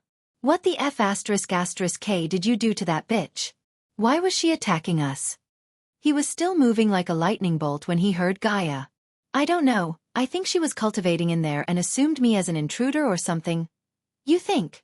Obviously, she thought of you as a pervert who trespassed into her territory. Trespassed? Was that waterfall belongs to her? And if so, why didn't you tell me? He was already annoyed by what just happened, of course. It doesn't belong to that bitch. But that's how this world work, human. The strong can take any place they like and claim it as their own. If I was at my peak, I would have ripped her into pieces and fed to the fishes in that water. She hissed at anger and frustration as he could see the outer walls of the river town. After running a long distance in a short amount of time, his muscles ached as he started to breathe rapidly. By the way, do you know her? He leaned on a tree and decided to take a moment to regain his energy. Why would I? She must be one of the Morningstar sex elite disciples. After seeing what that bitch can do, I advise you to stay the F***K away from her. No can do. We going back into the town, take as many as quests that involve killing, find her and kick her ass. Hearing him, she jumped out of his body taking her human form and looked furious. Are you mad? I know you're using some kind of evil techniques to level up, but know this, there are no shortcuts in cultivation. If you continue to use your evil techniques, you will end up dead or worse. She seemed like an angry wife who scolds her husband on a daily basis with hands on her hip and a flushed face. What are you talking about? I'm not using any evil techniques, I'm just awesome. He couldn't help but grin and say, F***ku, human, I'm serious. She couldn't afford to lose him. Especially after she sensed her broken meridians getting repaired by the pills that he gave. Me too. You don't have to worry about anything. I'm not using any evil techniques, alright? If you must know the truth, I'm a prodigy. I have a special body type called War God Body. He didn't want her to get suspicious about how he's able to level up so fast, and he came up with a special body type because of his experience in reading many cultivation novels on Earth. War God Body? She tilted her head and started to recollect all her knowledge about special body types.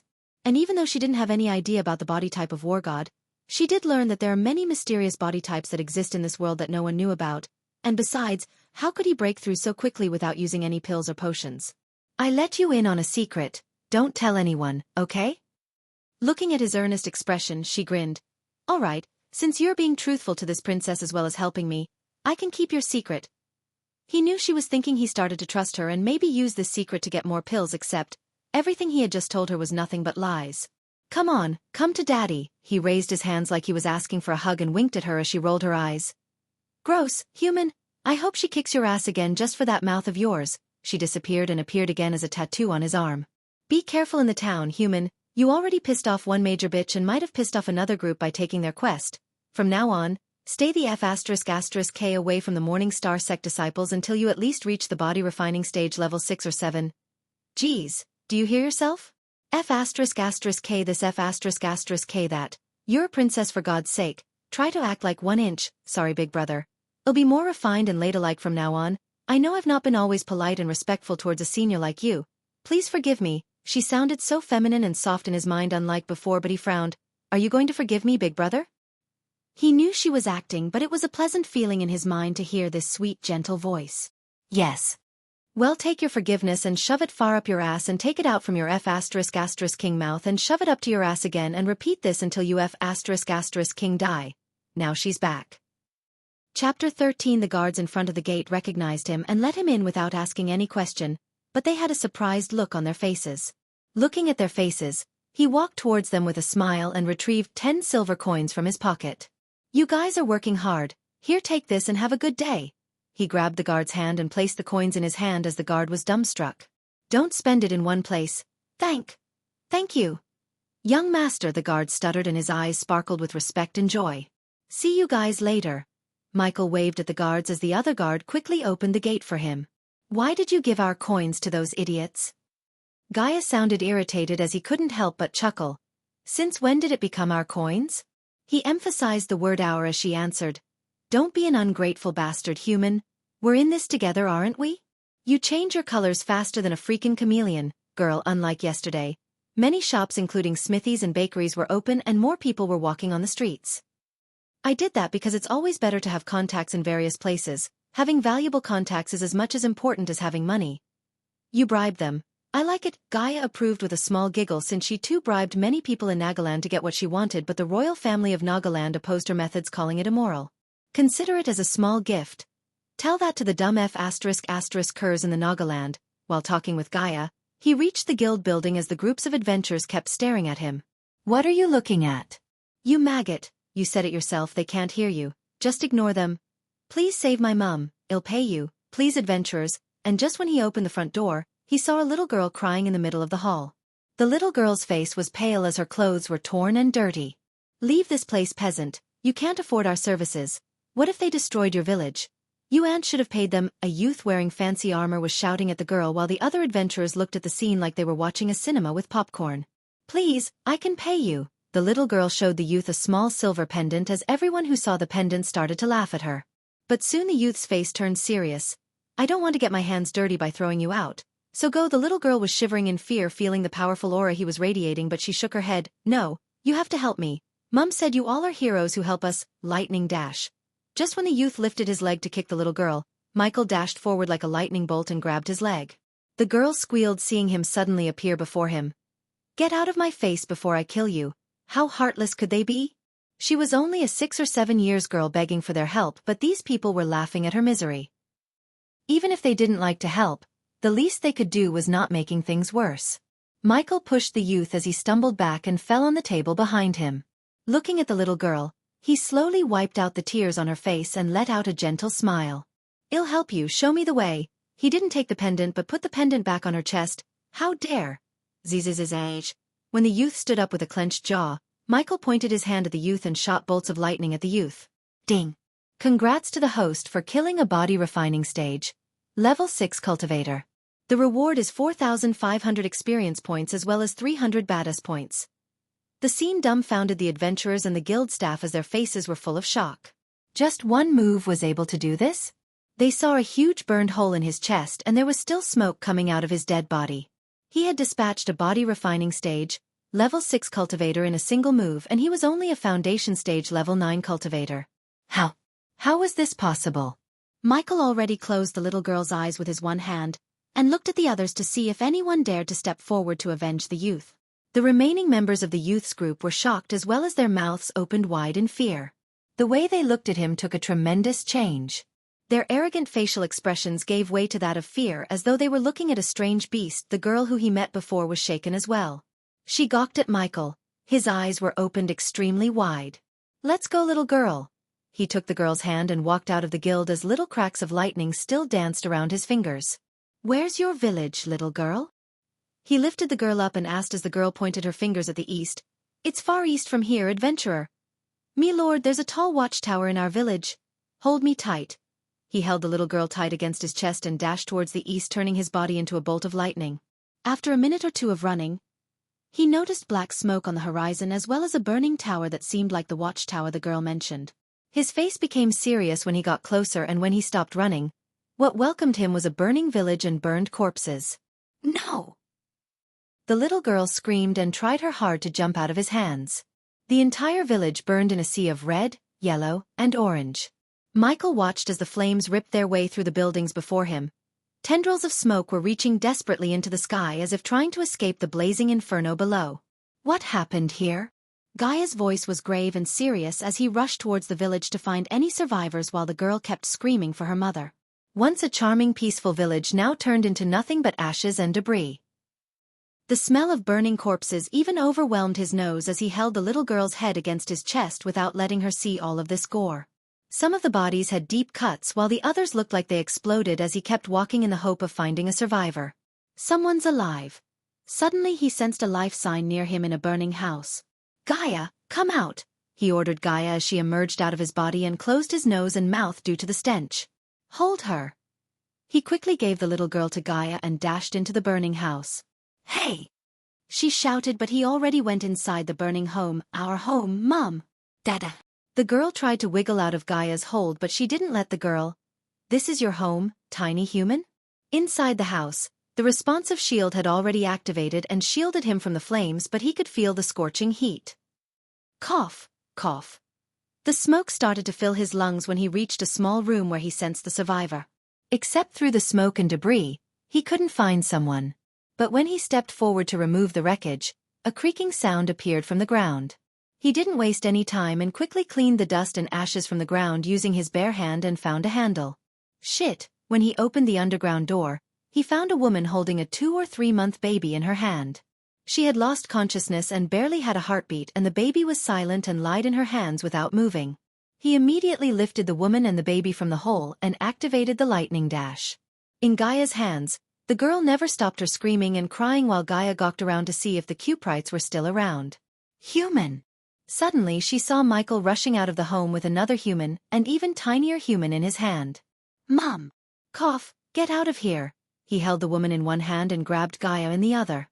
Lightning dash. Chapter 14, Mum wake up. Rumi wake up. Hoo, the girl was shaking their bodies and crying. System, give me the healing potion. He quickly ordered the system after doing CPR on both the woman and the baby, but he couldn't restart their stopped hearts.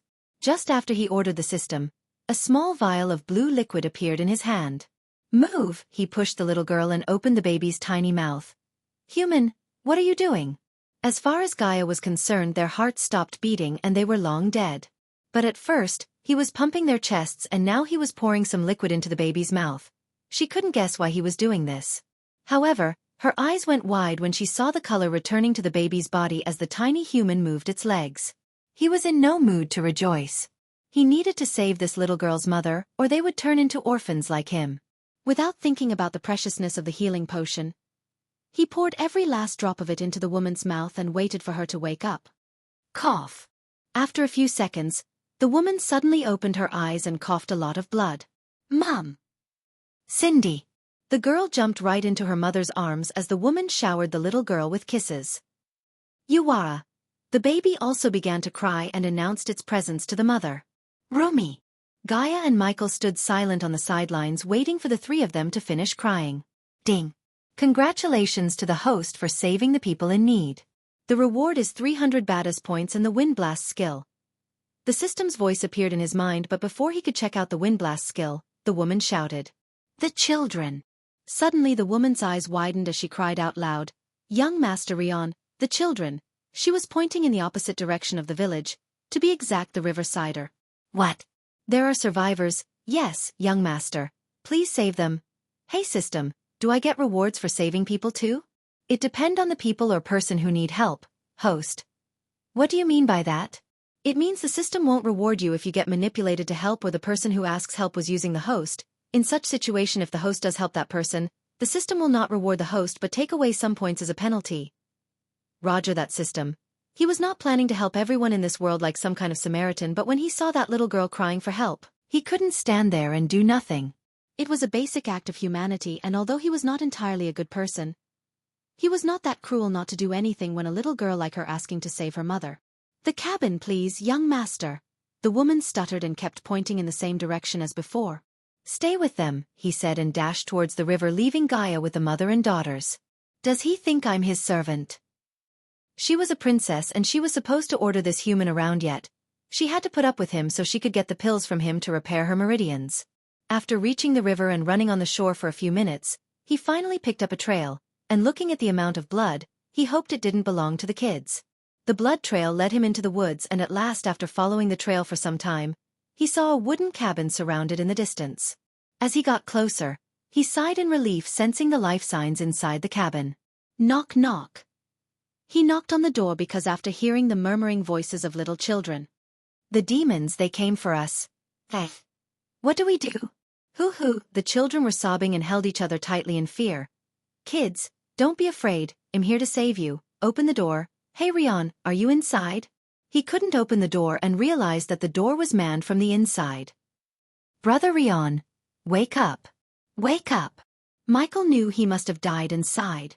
He felt he could easily destroy the wooden door using his new skill, Wind Blast, but there was a chance that the debris could hurt the kids inside. Thinking of an alternative way to enter the cabin, he looked up and fired his grappling hook to the branch near the cabin roof. Thud, the children inside shivered hearing the thud sound on the roof, and some grown-up kids picked up some stones and sticks lying on the ground to protect their brothers and sisters. Hey kids, I'm coming in. He announced his presence as he entered the cabin by breaking through the roof. The moment he landed on the cabin, he was welcomed by stones to the face, but the shield protected him from these brave kids. If it was on the normal days, he would have laughed off at the kids or pinched their cheeks as punishment, but now he couldn't help but feel sadder for them because from now on, the world would call them orphans. He knew that pain of being called an orphan. He would have had a different life if he had parents like many kids. Even the body transmigrated into was just like him. Looking at the little kids, he noticed many kids wetting themselves in fear. Don't be afraid, Cindy's mother sent me. Hearing the name Cindy, a relieved expression appeared on their little faces. She's alive. One of the boys who was holding a long stick as a weapon asked him. Yes, Rumi, the baby too. Now go and wait outside. I'll bring you to them. The kids still looked unconvinced. If I wanted to hurt you, I would have done by now. The kids looked at each other and finally, under the leadership of the boy, the kids walked out of the cabin. Is he going to be all right? Michael heard the voice of a little girl from behind when he walked towards Rion, who was lying on the floor holding his wound on his gut. Rion was surely a teenager who barely had any chest hair on him. Michael crouched before him and closed his eyes. You did good, kid. Even though Michael was in the body of a teenager like him, he reached the age of 29 on the earth, so he called him a kid. Rion's face was covered in blood, and behind that blood, he knew that Rion must have been a handsome youth who had a sling life to live, but he lost his life by saving these kids. Sunrise set on his torn robes. He noticed a badge on his chest and wiping off the blood from it, he read, Rest in peace, kid. They will suffer for this, and this will be my payment. He clutched the badge and said as he lifted Rion's body to bury him properly. His body was not in the condition for him to take it to his sect and bury there. He's dead, isn't he? When Michael stepped out of the cabin with Rion's body in his arms, the boy silently asked him. Yes, now follow me. The children silently followed him. They didn't speak or utter any words. Brother. No. Young master. The boy left the group and came to him while he was leading the group to the village. I'm not a young master, kid. You can call me brother. Simply the word young master felt awkward when it came out of this boy's mouth, so Michael told him to call him brother. Oh, the boy nodded. Brother. What about the other kids in the village? Did you save them too? The moment he heard the boy, his heart skipped a beat as he halted his steps. Before he left the village, he spent 50 badass points to scan the entire village for life signs, but the system did not find any except for Cindy, her mother, and the baby. If these 20 kids weren't the only kids in the village, that meant only one thing. They were killed by the ones who massacred the village or lost their lives to the fire. Thinking about those murderers, his killing intent skyrocketed and his nails started to dig into his palms in anger. Wait till I get my hands on those bastards. He gritted his teeth and continued to walk. System, give me a paralyzing poison. Chapter 15. He was leading the kids to the village when he saw Gaia, Cindy, her mother, and the baby in midway. Roy! Cindy! The girl shouted at the boy as the children quickly ran towards Cindy and her mother crying and sobbing. Young Master Rion. Cindy's mother came to him and she couldn't hold back her tears looking at the lifeless body of Rion. It was a good thing you came here. The kids shouldn't see the village. They have already been through enough. Thank you, young master. No, Michaela shook his head and stepped back when she crouched to grab his legs to thank him. Just take care of them. I will be back soon. Gaia too followed him right behind to the village, leaving everyone behind. It was the Blood and Bones sect, human. Why? The reason was a surprisingly simple one, human. According to the woman, The Blood and Bones sect was taking their coins in the name of protection fee. Protection from what? From nothing, they were just using the reason to milk these villagers, and recently they raised the protection fee. Xier quoted the words protection fee and continued. The woman said they were barely able to pay the previous fee, but when they raised it, they simply couldn't scrape together enough coins, so they asked for more time. They didn't give time, did they? Gaia shook her head hearing him. Yes, instead of giving them time, those F******kers decided to use the villagers as human dummies and let their students practice spells on them. Because she was walking behind him, she was unable to see the killing intent in his eyes as she went on. If it wasn't for the human in your arms who killed some of their students and led the remaining children away from the village, those tiny humans would be dead too. What are you planning to do, human? First, I should bury those people. They deserve proper burials and I will give it to them. At the moment, Gaia felt thirsty and tired just by looking at him digging hole after hole and burying each and every villager after wrapping them in white clothing. Why are you doing this, human? You don't know these people. You already used a valuable healing potion by saving that tiny human and its mother. It's not much, Gaia. This is just a basic humanity where I come from. There are at least people there to give the dead a proper burial. I don't think that's true here. Tell me I'm wrong.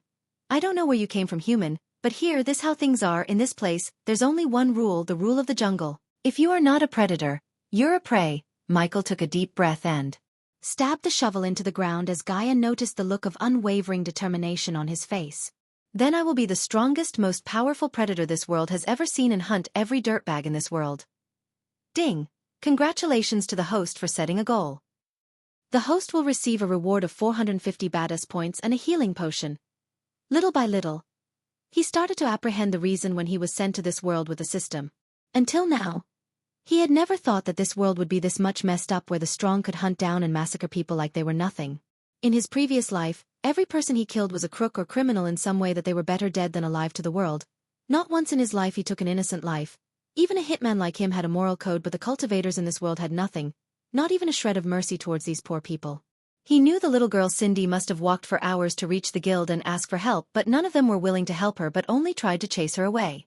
If someone like Rion came sooner than he did, they could have saved more lives, saved more children.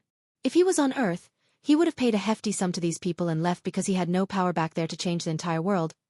He was just a human, but in this world, he had the means to be the strongest.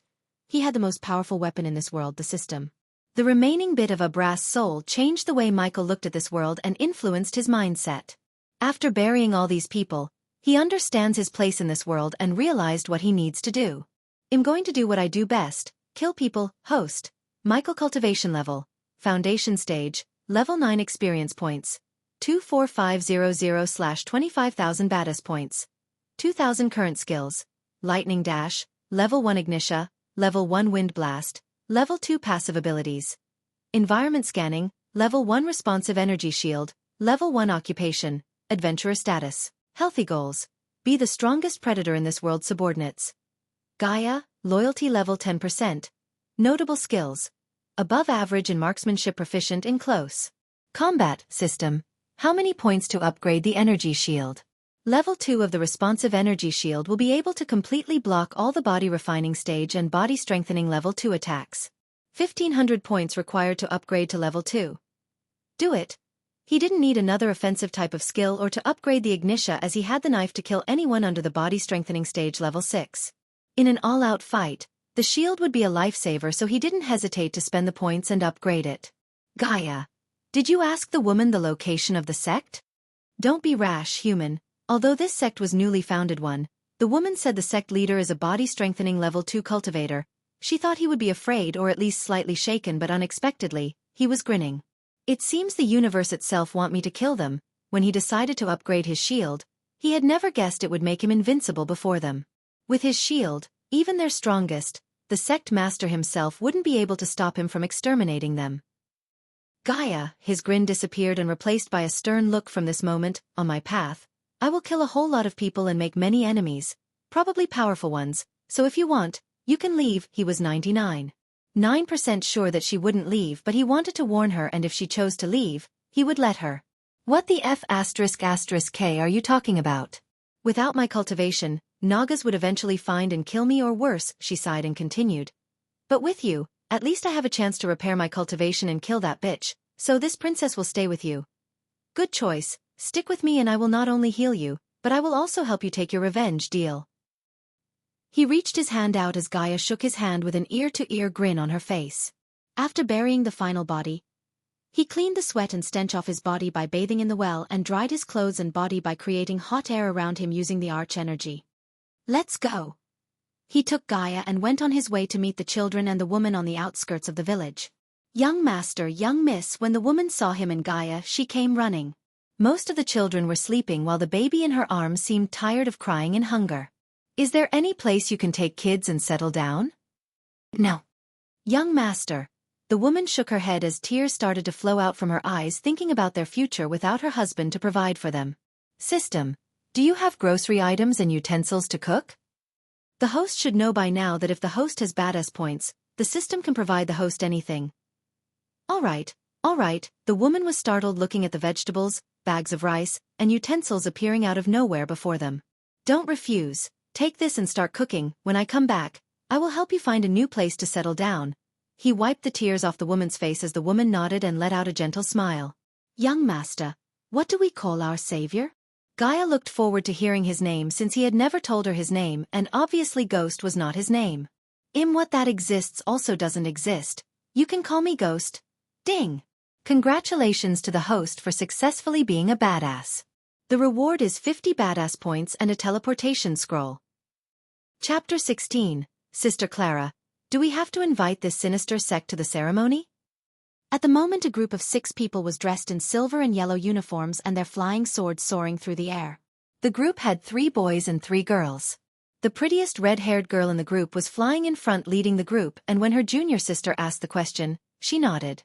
Even though they use immoral techniques to cultivate, they are still a sect and we are obligated to invite them. If Gaia was here, she would identify them by looking at their uniforms. The 6 of them belonged to the renowned Morning Start sect of Breedia. Another pretty and sweet-looking girl in the group looked at the red-haired girl and spoke out softly. Why do we have to do this? Wasn't this Orion's responsibility? Apparently someone was dumb enough to take a quest from the guild that Orion was looking to complete, so he was searching for that fool all over the river town. Oh? The girl sounded surprised hearing the boy beside her. Who was he? Which sect he belongs to? Sect? Humph, the boy snickered. He was a rogue cultivator according to the guild, and hear this. He is only a foundation-level cultivator. All the students present were astonished. Within this Breedia kingdom, nobody had ever raised a finger against them, let alone taking their quest. Besides, this person was only at the foundation level. I think he must have come from another kingdom, but it doesn't matter now. When Orion gets his hands on him, he's dead. The 3 boys' faces were filled with smiles as the girl frowned and moved near to Clara. Sister Clara, can you do something? He was obviously made a mistake by taking Orion's quest. Kulra glared back at the girl and shrugged. With his puny cultivation level, he shouldn't even go to the guild yet. Not only he did go there but also took the quest without Orion's permission. It seems he has more arrogant than Orion, so we should let him learn his lesson. But Sister Clara, if he wasn't from Breedia, I'll tell Orion to leave him alive after he finishes punishing him, okay? Why are you trying to defend that fool? The girl showed the boys a wry smile and sighed. I just don't want anyone to get killed over some minor mistake, that's all. Shoo, we have entered the sect's premises. Clara looked at the empty ground in the middle of the forest and motioned them to shut up. The minute Clara and the group landed, more than 10 shadows emerged out of the thick forest and greeted them. Welcome. Welcome to the Blood and Bones, everyone. An old man in ragged clothing was leading a group of elders of the sect. Their hair was disheveled as their bodies reeked of alcohol, and at one glance, they looked nothing more than drunk beggars. The 2 girls behind Clara tried their hardest not to twitch their noses due to the stink as the boys stared at them with an awkward expression. Sect Master Ralphie, we are here to give you the invitation to the annual Bright Light ceremony. Clara took out a gold tablet from her space ring and handed it over to the old man. The old man took the tablet from her hand before wriggling his nose and taking a deep breath. His face exuded a look of pleasure. Clara felt extremely disgusted looking at the lust in their eyes but kept her calm demeanor. After a few breaths, he licked his lips and looked at the elders, speaking in a deep voice, Go to the next village nearby and get our protection fee. We can't attend the ceremony without gifts in our hands. The 2 old men behind him trembled and hurriedly replied. Of course, Sect Master Ralphie. Well, gather some disciples and collect the fee before the dawn. Seeing the elders turn to leave the place after giving them a weird look, the girls stomached their disgust and waited for Clara to get the heck out of here. Good. Having said that, the old man laughed, but when the elders were about to leave, The girls and boys saw a person wearing full black robes stepping out of the forest and entering the empty ground. Looking at the direction the disciples were staring, the old man turned around to see a youth walking towards them. He asked the Morning Star sect disciples, "Do you know him?" The disciples shook their heads cluelessly as Clara's brows furrowed when she saw the youth's cultivation level. The old man's expression turned cold as he smiled at the youth. Killing intent radiated out from his eyes. He then waved a hand and instructed the elders, casting his glance at the youth in front of them. In a few seconds, Clara and the group saw 10 disciples of the Blood and Bone sect who wore blood-red robes appear on the empty ground and surround the black-robed youth. Ralphie directed his glance towards the youth and laughed coldly. "You have some guts to trespass into the Blood and Bone sect, brat. Do you have a death wish or something? Why are you here?" "I'm here to send all of you to hell." Master Song puckered his eyebrows as the elders opened their mouths in shock. At the same time, the group of Clara had curious and suspicious expressions on their faces as well. One of the girls asked quietly, "Sister Clara, who is he? Where did he come from?" The few of them looked at each other before shaking their heads. "I've no idea, but he seems to be mad, walking here with his foundation-level cultivation." The few of them were thrown into a hushed discussion as they occasionally glanced at the black-robed youth, each with their own thoughts formed of him. "Since you're so adamant in dying, let me grant your wish?" A muscle mountain blocked Michael's way with a wicked smile. His biceps were bulging out holding a 6 feet heavy golden axe. Shit human, he must be eating entire boars and buffaloes for breakfast. Compared to the muscle mountain before him, he looked like a little lamb. Pulch, but suddenly the bulky man's eyes widened as he dropped his big axe on the ground. A few seconds after, he too dropped on his knee and the students around him saw a black knife sticking out of his heart as blood was oozing out of the wound. When he retrieved the knife, he kicked the axe as the huge axe landed in his hand. Ding! Congrats to the host for killing a body refining stage. Level 6 cultivator. The reward is 4,500 experience points as well as 200 badass points. Indeed, for a moment, all of them were astonished as Clara's group froze in their places. They watched on with gaping mouths as Michael transformed himself into a bolt of lightning and charged straight at the group of Blood and Bone sect disciples who were surrounding him fearlessly. Pulch, pulch, pulch, they couldn't see Michael's body and the only thing they could was the lightning bolt in the middle of the group. Every time the bolt of lightning came near a disciple, hot blood splashed onto the ground. In a few seconds, they witnessed Michael stop his steps as the disciples who were surrounding him a moment ago was now laying on a puddle of their own blood. The 6 of them from the Morning Star sect were dumbfounded as their faces were full of shock. Just in a mere moment, he was able to do this? They are. Moving, the pretty girl behind Clara pointed at the disciples and said as everyone looked closer at the disciples. All of their legs were cut or chopped off in a most horrible way. The broken bones were sticking out of their legs and made the girls nauseated. Bastard! Ralphie's anger erupted within him like a volcano as his scream echoed through the forest and chased away all the birds resting in there.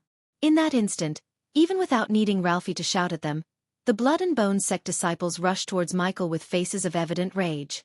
"Chop them off, human!" With his blood-dripping axe on the shoulder, Michael stood there with an evil smile and waved at them to attack him together. Ding! Congratulations to the host for successfully being a badass. The reward is 100 badass points. Ignitia! He fired lightning bolts from his one hand at the weaker disciples. The lightning bolt was aimed at their legs and the lightning bolt completely burned their flesh as the bones started to become visible. Lightning dash! Before the stronger disciples cast a shield spell, he again turned into a bolt of lightning and dashed at them. Whoosh! In the next moment, he appeared behind a single cultivator who was trying to attack him. A wicked smile appeared on his face as he asked, "I'm behind you?" The disciple's eyes gaped wide open as if he had just seen a ghost and was in a state of panic. In a flash, Michael brought the wrath of the axe down upon him, chopping his 2 legs completely off of his body and sent the limbs flying towards the elders. Soon after, the lightning arcs beneath his feet seemed to jolt and dance like streaks of lightning in the sky. He then turned to the next disciple. "I'm just getting started." Chapter 17. After a few breaths of moments, the empty ground was full of anguished cries of agonies and pleas for mercy as well as blood and limbs. With a pair of bloodshot eyes, Michael's heart was filled with rage and killing intent. The more he chopped off their legs, the angrier he got as he released all of his pent-up rage burying those little children on these disciples. He completely ignored their pleas for mercy and threats. He knew that these were animals roaming on this planet and all deserved to die. He knew that he had to make them feel what the villagers and the little children felt before they died. At the same time, his mind was filled with continuous sounds and alerts made by the system. "I will kill you, bastard!" Ralphie couldn't hold his anger anymore by looking at all his crippled students lying in their own pool of blood. The elders were quite shocked seeing his weird spells and techniques, but they knew if they didn't move now, Ralphie would kill them. "Bring it on!" He laughed loudly as he held onto the axe and charged towards the elders, who had looks of fear and surprise etched across their faces. Looking at his speed, they halted their movement in shock and didn't move an inch. At the very last moment, the elders regained their senses and started conjuring different spells in a bid to defend themselves, but were still scared stiff. Regardless of whatever spells or skills they cast, they couldn't reach him through his shield. After their fruitless attempts to kill him were made apparent, they stared at the golden blade of the axe as they felt immense pain. At the next moment, their bodies dropped on the ground and a couple of blooded legs were lying before them. How could their puny spell damage him? He spent 2,500 Baddest points on the shield, and among the body refining stage cultivators, he was invincible. Clara's group was wide-eyed, completely astonished, and somewhat started to become afraid of him. "He's too strong and fast." The elders didn't even have the chance to cast a defense spell on them. One of the boys whispered to his friend, "He's too strong. He must have been concealing his cultivation level from everyone else. Did you see that he went from foundation level to body refining stage, just like that? He must be using some sort of concealing spell to hide his true cultivation level and playing mind games with them. Could he be a body strengthening cultivator? Based on his powers, he has to be." He was chopping the legs off the rest of the disciples while Ralphie seemed to hesitate to attack him. The system was repeatedly beeping in his mind, informing him of the rewards he had received. Cling at the very end, Michael slammed the axe down onto the ground and stood in the middle of the half-dead disciples and chopped legs. He then shouted out loudly at Ralphie, "Are you going to attack me or what?" Despite his anger, his instincts told him that this youth is extremely powerful, and he had a bad feeling as he glared at him and asked, "Who are you?" "You don't have the right to know my name," he smiled, but his eyes were full of killing intent towards Ralphie. "Why the F***K did you do this?" Ralphie pointed at the disciples and the elders who were crawling on the ground and asked furiously. "Rosewood Village." He only said 2 words, but his tone was deep and serious. "Isn't that the name of the small village nearby?" The girl behind Clara frowned, and hearing the girl's voice, Ralphie also remembered the village. "What of it?" Clara and her group craned their necks and waited for his answer, but instead of speaking, he laughed like an evil maniac. After a few seconds, he stopped laughing and glared at Ralphie. "What of it? What of it, huh? You used the villagers, the little kids, as dummies to practice your spells, and then you burned the whole village to the ground. For what?" A couple of 100 coins, Ralphie clenched his fists as several veins bulged up on his forearm. He maintained an ashen face as he laughed out angrily. "Good, very good. You did that because of those worthless ants. Ever since the day the Blood and Bone sect has been established, until now, none has raised a finger against us. You are the first and shall be the last." The next moment, he took out his sword and dashed at Michael, throwing the golden tablet away. "He did this because of a few mortals?" One of the boys asked the group like it wasn't a big deal at all. "Sister Clara, what do we do?" Clara sighed and took the golden tablet from the ground. "Let's see how this unfolds. I don't think he can kill Sect Master Ralphie." Ralphie was a body-strengthening stage cultivator after all. A difference between the body-refining stage and body-strengthening stage was significantly high, and it was very unlikely that a body-refining stage cultivator could kill a body-strengthening stage cultivator in a direct battle. However, her face froze when she saw him lifting Ralphie by his neck. Ralphie's hands and legs were transformed into metal by some sort of spell, but still, he couldn't make a dent in the blue shield around the youth. "How did you? What the F***K? Gaia was extremely astonished looking at his power. She was expecting a battle between him and Ralphie, but now the body-strengthening stage level 2 cultivator was gasping for air in the human's hands. "I will make you watch them suffer," as he said. He dropped the axe and took out his knife. Gaia noticed a green shade on the blade's surface. "Release me." Ralphie struggled to utter these words as Michael laughed out coldly. "Shall we start?" Michael plunged his knife into Ralphie's right chest, avoiding the major arteries and veins. When the knife entered his body, he felt a chill run down his spine and his body turned numb except for his mouth. After paralyzing Ralphie, he put him down as the old man asked, "What did you do?" You should worry about what I'm going to do? Can you guess? He laughed and kicked Ralphie in the gut. Bastard. I'm going to burn your precious sect members alive. The minute the words were spoken, everyone present froze as they were all completely shocked and stunned. Some of the disciples and the elders whole were crawling without legs and had looks of intense fear despite the pain they were feeling. The girls behind Clara was terrified as well as they shouted out anxiously, "Brother, don't be rash. Please calm down and be rational.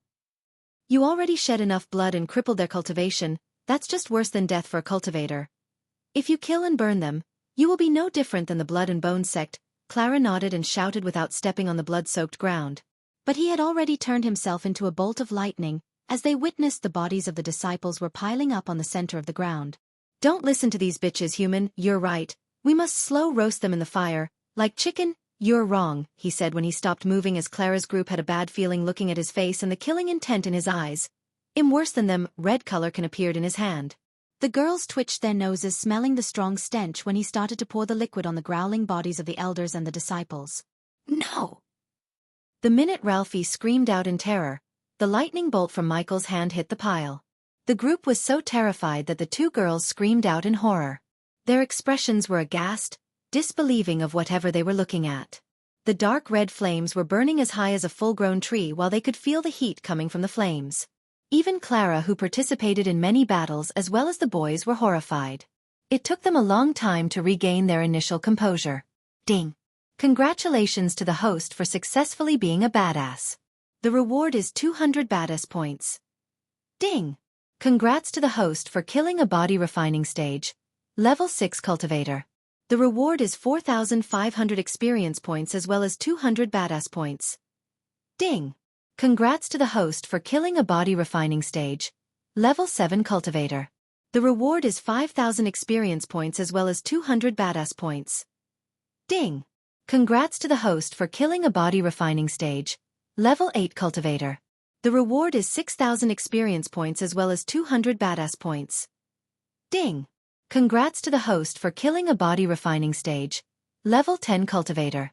The reward is 7,000 experience points as well as 200 badass points. Several beeps of the system kept ringing in his mind as his gaze was now landed on the main culprit, Ralphie. Chapter 18. I will kill you. I will kill you, bastard. Ralphie's eyes turned blood red as he screamed at Michael. Human, what are you planning to do with him? He didn't answer Gaia but walked towards Ralphie with a wicked smile on his face.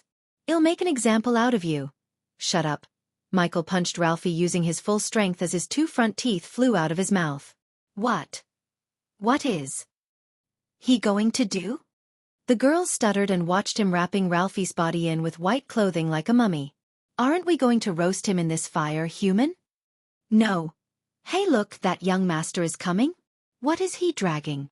The two guards at the city wall noticed Michael and came out of their little tent and waved at Michael. Hey guys, Michael waved back at him and deeply exhaled. Guys, give me some water. The pair of guards were awe-stricken and stupefied hearing him.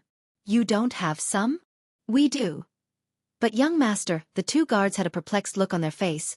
We are just commoners and you're a noble, one of the guards slowly said as Michael shook his head. K that. Aren't we all just human? Go bring me the water, I'm thirsty. Go go go, he chased one guard and looked at the other. And you, come help me with this. They couldn't talk back to him but the guards were astonished. While the guard went to bring water, the other guard stepped forward to help him. Were you hunting in the woods, young master? His clothes were full of bloodstains and the thing inside the white cloth seemed like his game. Sort of. The guard saw a long pole appear before him while the other guard brought him the water in a leather flask. Gulp gulp gulp, taking the flask. He started to gulp the water to quench his thirst as the two guards mistook Ralphie for an animal and kept poking him. What kind of animal is this? It's almost looking like a human? Young master, what is this? Is this a divine beast? Divine beasts were animals that had the talent to cultivate, and they were very different from normal beasts. It's worse, it's the headmaster of the Blood and Bone sect. The two guards looked at one another, aghast. Their eyes were filled with shock and they were left speechless for a long time. Young master, you shouldn't joke like that. If those evil people heard you, they will hunt you down. Tell these idiots what we have done. Hee, Gaia giggled and she couldn't wait to see their look when they see what's inside the white clothing. Come, lift this up. They had no idea what he planned to do by tying the thing to the pole and lifting it up. At the distance, Clara's group reached the city walls and saw Michael hanging Ralphie on the pole in front of the city gates. "Young master, can you tell us what is this?" "See it yourself." Michael pulled the white clothing by its end and unwrapped Ralphie like a gift box. When they saw Ralphie's face and the badge of blood and bone sect on his chest, they were speechless and their eyes widened and looked like they could pop out of their sockets any second. "Little bastard! Let me down!" "Young master." They took a step back from Michael as their bodies started to shiver in fear. Ding! Congratulations to the host for successfully being a badass. The reward is 200 badass points. The old man's scream in rage echoed through the river town and people came rushing out to see what's going on.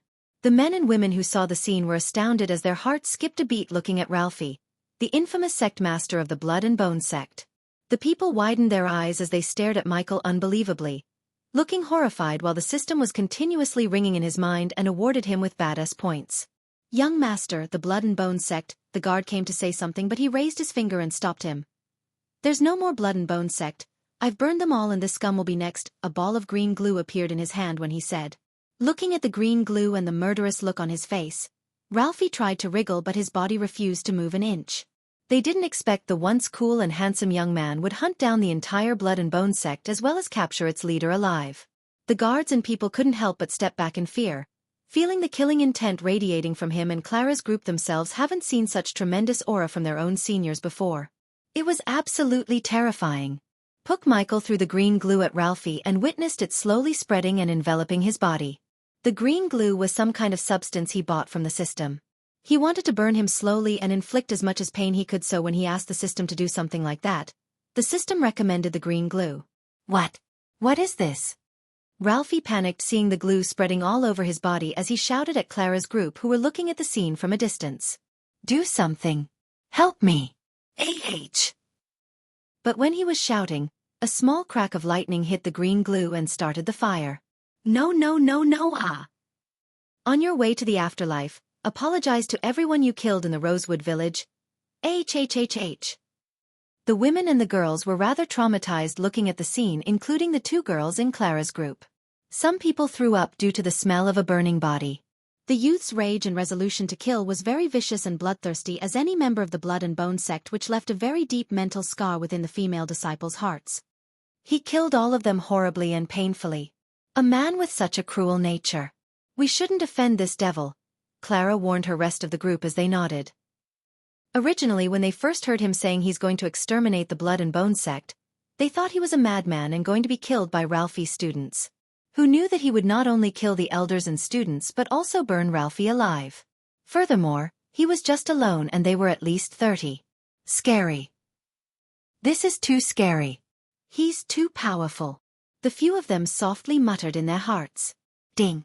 Congratulations to the host for successfully being a badass. The reward is 200 badass points. Ding. Congratulations to the host for successfully being a badass. The reward is 200 badass points. Ding. Congratulations to the host for successfully being a badass. The reward is 200 badass points. Ding. Congrats to the host for killing a body strengthening stage. Level 2 cultivator. The reward is 10,000 experience points as well as 300 badass points. You are too cruel, human, but this princess likes it. Guys, don't take away this pole until everyone in the kingdom knows what happened to the Blood and Bone sect. I have a payment to collect from the guild. The crowd stepped aside and made way for him as he activated the lightning dash and disappeared from the scene, leaving everyone shocked. "Oh shit, did he say guild?" One of the boys raised his brows and asked. "Yes, why?" "Orion will be there. We should go and warn him before he pisses this person off." The whole sect knew about Orion's arrogance and the tendency to make enemies out of everyone. Even in the sect, the outer disciples hated him the most because of his bullying, and they didn't want Orion to meet the one who single-handedly annihilated an entire sect. Chapter 19. Hey, eek! The girl on the reception squealed and jumped back when she saw him suddenly appear before her. "You scared the hell out of me." The scene where he killed a powerful adventurer Key 10 like a fly traumatized her, and now, she was more afraid of him than attracted to him. "Here are the bandit badges, now run along and get me my coins." "You heard him. Bring us our coin, you little rat," Gaia shouted at the girl as he chuckled. "Right. Wait here please, young master. None of the adventurers dared to look at him directly or look down on him, but rather had a slight fear in their eyes considering the one he killed was one of the powerful adventurers in the town. Look at these clowns, looking at Michael's gaze. The adventurers quickly turned away and didn't dare to look at him like they first did. Expect them to lie down before us after they heard what we did at the city gates. Hee hee. Michael knew it would take some time for them to hear what happened at the city gates and even more time for the whole kingdom to know. Young master, hey, race your coins. He noticed someone sitting in front of a light orb and casting some spell. He must be the person who confirms the quest is truly completed or not. 750 silver coins. The system scanned the coin pouch and informed him of the number of coins inside without him opening the pouch. Hey girl, isn't 13 into 60, 780? Although he had a smile on his face, the girl trembled because it was not a gentle smile but a wicked one. Young master, 4% of the full amount was deducted by the guild as a commission. Why don't you just go and rob people, greedy F*******? 4%, huh? Is that a fixed amount or vary quest to quest? He wasn't new to the concept of commission, he paid a certain amount after completing each hit as a tax to the dark world, so he didn't get surprised like Gaia. Fixed amount, young master. That's good to hear, see you girl later. The girls exhaled deeply after he disappeared and the color on her face returned. The crowd was almost doubled in size when he stepped out of the city gates as the system started to continuously ring in his mind and award him with more badass points. All the people were standing around the pole and murmuring while the guards saw him coming towards them. Step aside, young master is coming. The group of people standing on his way quickly jumped out of the way and lowered their heads. Guys, come here, he pointed his finger at the two guards and motioned them to come. Like two obedient puppies, the guards came running and waited for his order. Tell me your names? Daniel, young master. The older guards lowered his head. Ricky, young master. The other guards also lowered his head as Michael threw the coin pouch at Daniel. The survivors of the Rosewood village need a place to stay. Take these coins and rent a place fit for 16 people. Can you do that? Both of them were at a loss for words, but Daniel quickly responded by nodding his head. I'll be ready, but young master, Daniel scratched the back of his head and looked curious. You haven't told us your name yet? Don't you dare say ghost, human, Gaia shouted in anger as he smiled at the guards. You can call me the ghost. Moments later, Cindy's mother was waiting for him and Gaia with their potions of food. At this time, she saw a crack of lighting on the ground that appeared not too far in the distance. A small smile emerged on her face as the lightning bolt changed to reveal his figure. The children were cuddling each other and sleeping without any worries about what's going to happen for them in this cruel world without their parents. Young master, did you eat? The woman nodded and picked up a bowl of chicken rice porridge. It's not much like you have eaten in your life.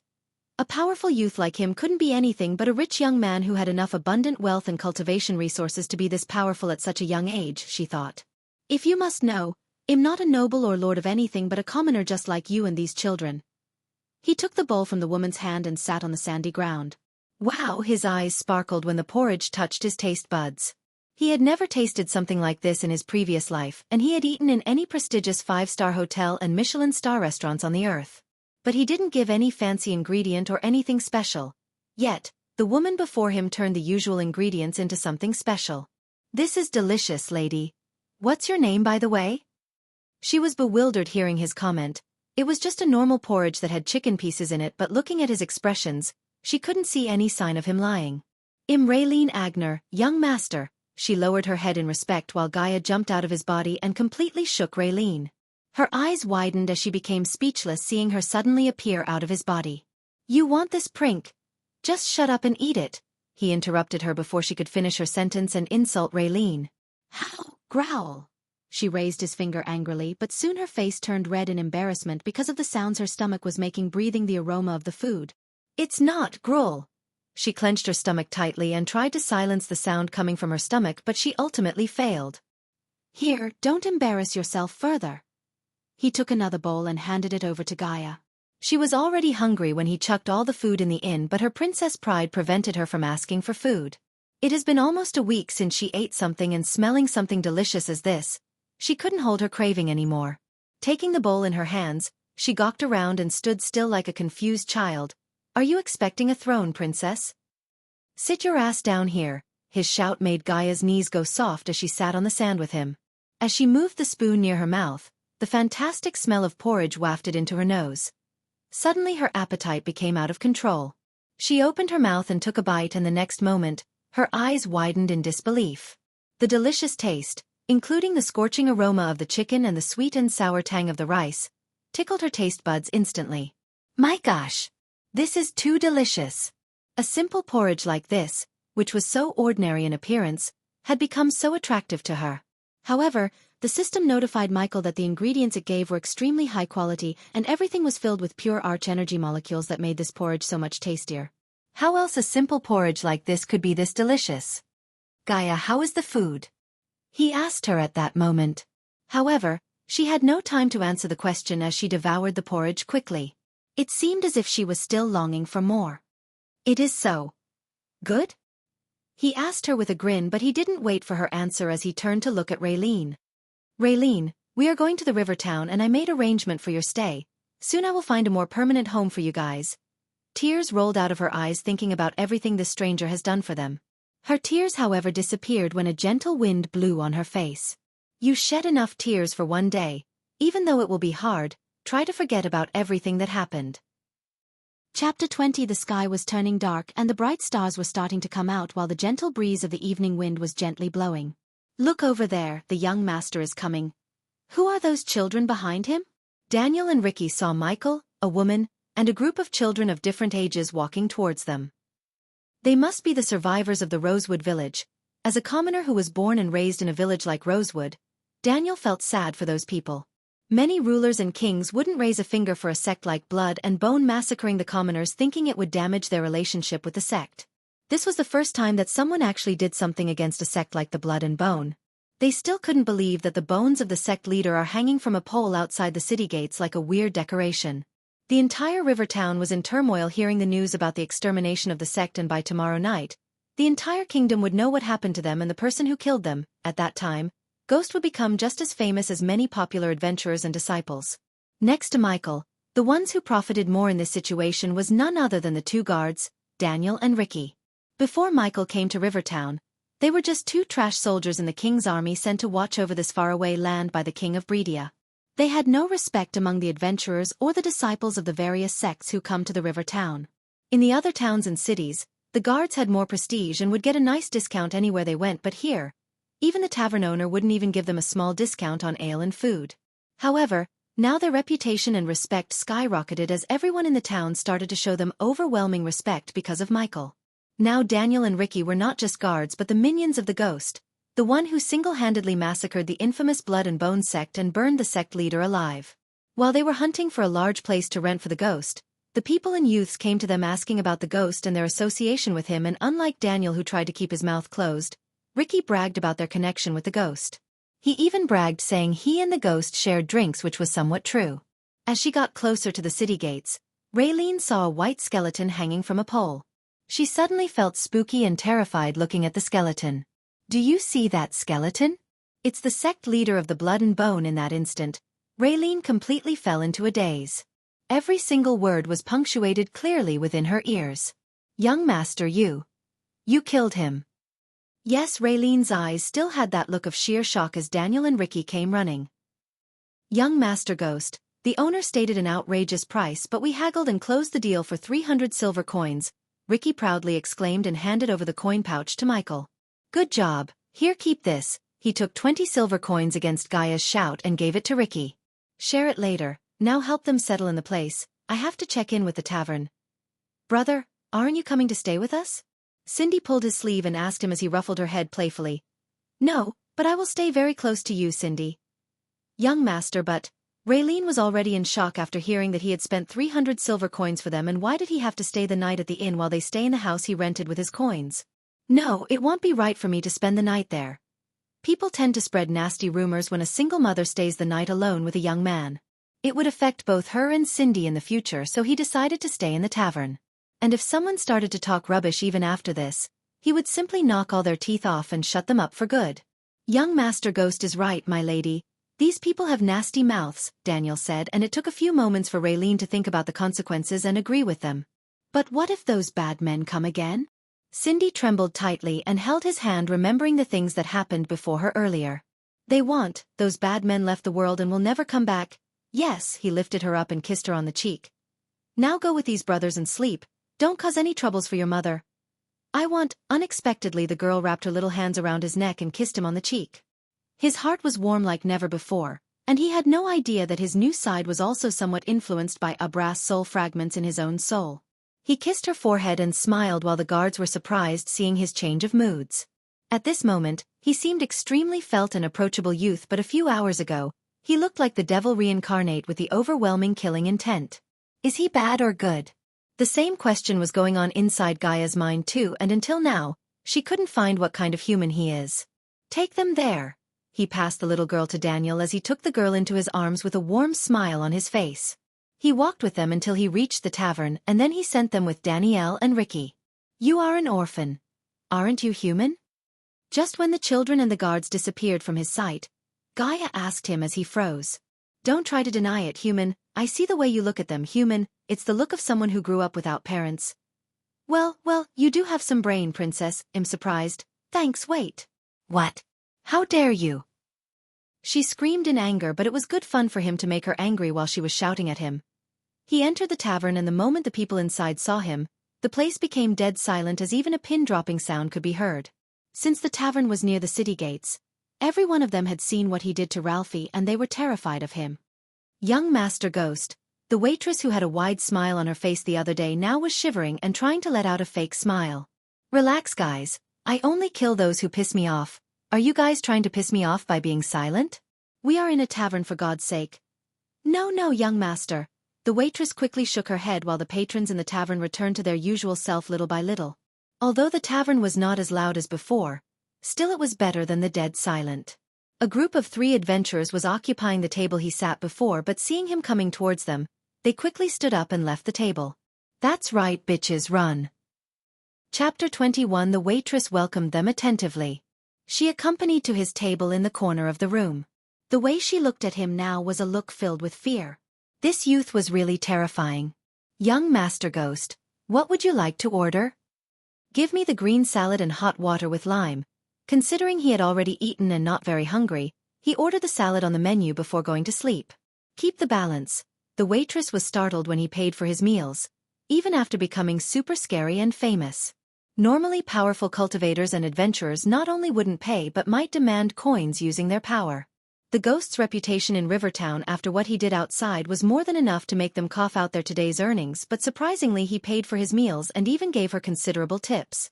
Plus, the bartender gave her a quick glance and shook his head, telling her not to charge him. Young master, it's on the house. Wonderful. Gaia became happy hearing the waitress, but Michael shook his head. These people were not rich and their lives depended on the earnings of this tavern. How could he use his power and reputation for the sake of saving a couple of coins? Wouldn't this stain his reputation? No, I'm a customer in this tavern, just like everyone here, and a customer must pay for what he bought. At the end of his words, he smiled at the waitress to loosen up her mood and placed the coins on her palms. Now go and bring me the order. The waitress couldn't help but smile back and run back to bring his meals as the adventurers gawked at him amazed. He's really paying for his meals? Is he the same person who roasted Ralphie alive on the stake? He looks so friendly now. What the F***K, human? They should be paying US for not wrecking them. While the adventurers were staring at him, Gaia screamed in frustration inside his mind. I don't know what kind of princess you were, but I don't like to be indebted, and besides, what would happen to my reputation if I did not even pay for my meals? It's a privilege of being powerful, human. What's the use of cultivation if we pay the commoners? It's not a privilege, it's disgusting. I'm slowly getting why they chased your snaky ass away. Shut up, you don't know nothing if you think I'm evil. Just wait until see the bitch sitting on the Nagaland throne. While Gaia and he were divulged in this conversation, the waitress brought him the salad and the hot water. Hey, race your green salad and hot water with lime. Young Master Ghost. Thank you? Oh? No need, young master. He seemed like a completely different person now. She was among the people there when he burned Ralphie alive, and then he was radiating an immense killing intent and looked terrifying. The more they spent time with him in the same room, the more they realized that he was only cruel to his enemies, but for others, he seemed warm and friendlier. Miss, do you know where the Sunrise sect is? He stopped the waitress when she was about to go to the other table and asked. Young Master Ghost must be new to Breedia since you don't know the Sunrise sect, but young master, if you're looking to join a sect, there are more fitting sects for you. Hearing this, Michael furrowed his brows. I just want to return something that belongs to them. Oh? How could a powerful youth like him join a declined sect like the Sunrise sect? The waitress thought. Young Master Ghost, to go to the Sunrise sect, you have to walk down the main road for 2 hours and you will see a small mountain by the river. Then you'll see the Sunrise sect. All right, then I'll go there tomorrow, young Master Ghost. When he was about to eat, the waitress stopped him. Young Master Ghost, none of them will be at their sect tomorrow. Tomorrow is the bright light ceremony. They'll all be at the Heaven's Gate. Hey Gaia, what is this bright light ceremony? At this moment, he was lying in his bed while Gaia was sitting by the window. Considering the customers waiting for the waitress, he didn't keep talking and take her time. That's just a silly event that humans come to take part in the Heaven's Gate and prove their power. Why is that? So they can easily get accepted into their favorite sect if they perform well, that is. The moonlight coming through the window reflected on her face and revealed an angered look on her face. What is this Heaven's Gate? Her expression piqued his curiosity, and he was glad that this troublemaker isn't traveling in person with him. I told you it's just a silly event. Why are you interested in that? Are you going to participate? Just explain everything to me, she sighed as she turned her gaze away from the moon and looked at him. Heaven's Gate event has 2 rounds. In the first round, she raised her pointing finger and began to explain how the competition works to him like a teacher. The 3 big sects will each send a level 5 core formation cultivator and position them on top of the Heaven's Gate stairway. They will then unleash their aura and soul pressure. Everyone who participates in the competition will need to climb up from the bottom to the top, but the higher they go, the more pressure they will face. Finally, the first 24 disciples to reach the top will be chosen to participate in the second round of the competition. I assume there are the requirements to participate, she nodded, hearing his question. There are 2 actually. One must be under 30 years old and not more than a level 10 body refining stage cultivator.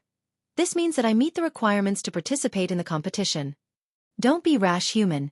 Even though the competition is meant as an entry shot to young humans, the disciples of the sects will also participate to show their power and earn the resources given by the king of Breedia. He was still not sure to participate in this competition, but the more he heard Gaia, it seemed like a good place to be a badass and earn more points before going to seclusion for a few days. The system notified him that he has enough experience points to reach level 4 of the body refining stage. Yet, the system required 3 days to upgrade his level and strengthen his body, and during the 3 days, he wouldn't be able to access the system, and any disturbances would cause him to fail the breakthrough as well as lose all the experience points. How big of a loss that would be. That was why he didn't dare to attempt to break through in this place. Continue. Where was I? The second stage. The second round is the most entertaining and what most people will look forwards to. The first 24 disciples who reach the higher number of steps will fight one-on-one in 12 stages. Didn't you say the first 24 disciples to reach the top? Where does this higher number of steps come from? Her expression turned more gloomy. No one has ever reached the top, human. That's why they take the disciples who climbed more steps rather than waiting for them to reach the top. Makes sense. Now tell me how they arrange the fights? They will give 24 cards. On top of them there will be a number from 1 to 12. You will choose one randomly, and participants who get the same number will be fighting against each other on the stage. The prizes for the winners vary each time, so we'll only know about that tomorrow.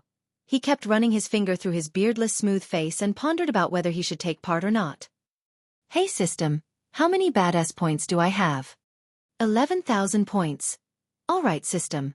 Recommend me a way to beat this competition? I don't care about the second stage since I have my sweet shield.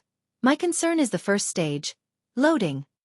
He was waiting for the system to recommend him rather than searching through the shop, because although the system would always try to take away his badass points, it would also recommend him some overpowered skills for situations like this. The responsive shield and the lightning dash skill was an example of this. After a few seconds of waiting, a golden sheet appeared before him. Name, Energy Devourer class, legendary function. The host will be able to turn the energy pressures into experience points upgradable. Yes, price. 9,000 badass points. Looking at the amount next to the price, he deeply sighed as his heart ached to spend that many points on a single skill. Hold on to it. I'll buy the skill if I need it. Chapter 22, Human, wake up. If they were to reach Heaven's Gate province, they had to depart from River Town before the sunrise. And even after telling him about this, when she woke up, he was still sleeping like a baby. He looks cute when sleeping. This was the first time she was staying with a man in the same room. As a princess of Nagaland and a free spirit, she had traveled to many places and met many youths who tried to court her. Every one of them was extremely wealthy, and offered an immense amount of wealth to marry her. Her single glance would be enough to raise their heartbeats and drool, but only this human on the bed had never lusted for her except he called her ugly. Weirdly, it was a nice change to her. Since her birth no one ever dared to disrespect her and would shower her with fake compliments due to her status as a princess. She was sick of it, and this human had never done anything like that. Even after knowing she was a princess, he never cared about that and continued to scold her and ridicule her. I should kick his ass, literally. Hee. She let out an evil grin and raised her leg, aiming at his butt. Thap. What the? Michael suddenly woke up, feeling the sudden kick on his butt, and saw Gaia standing before him with a huge grin on her face. Did you kick my ass? The system had never warned him about it, and when he asked the system, it didn't even reply to him. I told you I will kick your ass if you don't wake up. She looked so hot and beautiful right now as it made his mind go blank for a moment. Damn, she's hot. Come on, chop human, we have to leave now to reach the Heaven's Gate province. It seems like I need to buy an alarm from the system shop. He opened up the system and bought a toothbrush, toothpaste, and face wash. Although the cultivators didn't need them to keep their body clean, he felt weird going out before brushing his teeth. According to Abra's memories, the commoners used some kind of powder to wash their mouths, and most of them didn't spend their coins to buy something like that. Looking at the weird short stick and the cream he was putting on the tip of the stick confused her. Eek! She jumped back when she saw him putting the stick with the paste into his mouth. The white foam inside his mouth disgusted her. Michael kept brushing his teeth for a few minutes and put the items back in the storage after thoroughly washing his face with the water he bought. Gaia couldn't help but take a deep breath of the fragrance radiating from him, as her reaction reminded him of the toothpaste ads on the TV.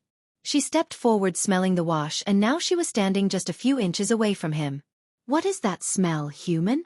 But the moment she opened her mouth, he took a step back despite her beauty. Looking at the lines on his forehead and his twitching nose, she was bewildered. Such a boner killer. No one would believe that a beautiful hot girl's mouth smells so bad, but it made sense since her meridians were broken and still hadn't been repaired to restore her arch energy circulation through her body. He quickly bought another toothbrush from the system and covered the head with a lot of toothpaste. Here, brush your teeth. What? Her face turned red, guessing why he would ask that. Do it now. He took her hand and placed the toothbrush on her hand as she reached the verge of her patience. How dare you, cough. While she was screaming, Michael reflected the air coming out of her mouth against her. In a flash, her anger turned into an embarrassment as she couldn't believe that her mouth had become so foul-smelling. How could a princess like her mouth smell so bad? She couldn't look at him directly after getting embarrassed like this. Come on, brush your teeth. She awkwardly put the brush into her mouth and started to move it as he did. Arg, but unexpectedly, she put the brush too deep into her mouth and started to gag. Geez, you're like a baby. Give me that. He kindly grabbed her soft face and took the brush from her hand. Look carefully, I won't do this again. Now open your mouth. Ah, like brushing the teeth of a baby. He moved his hand in a rhythm and brushed her teeth without hitting her soft palate. Don't swallow it. He feared that since the paste had a sweet taste, she would swallow it, thinking it as edible.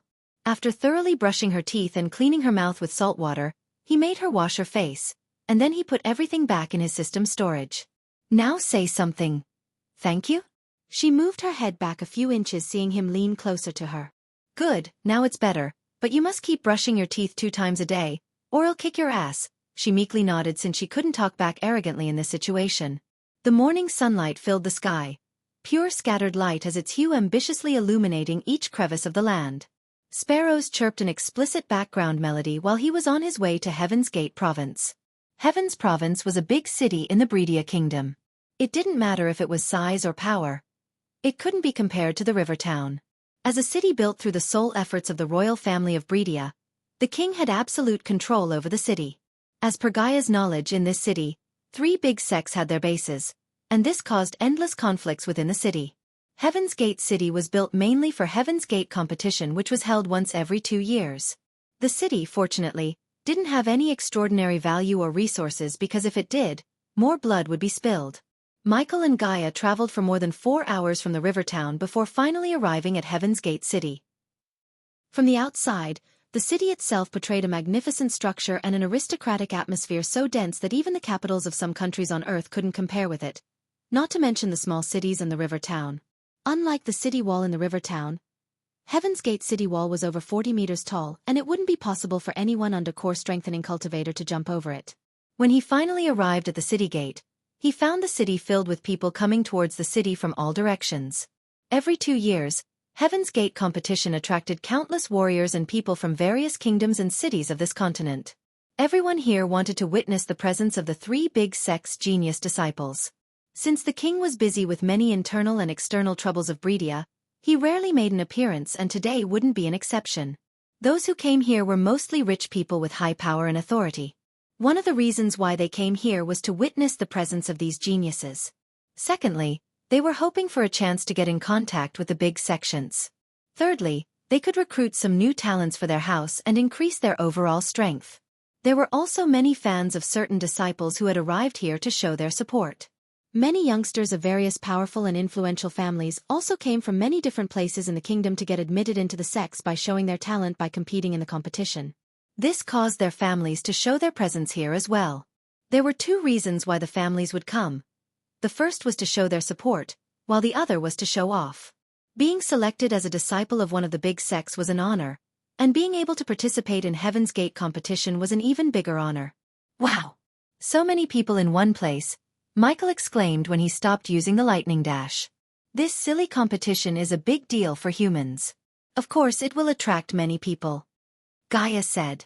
The competition will start in a few hours. We arrived just in time. I can't wait to see the battles.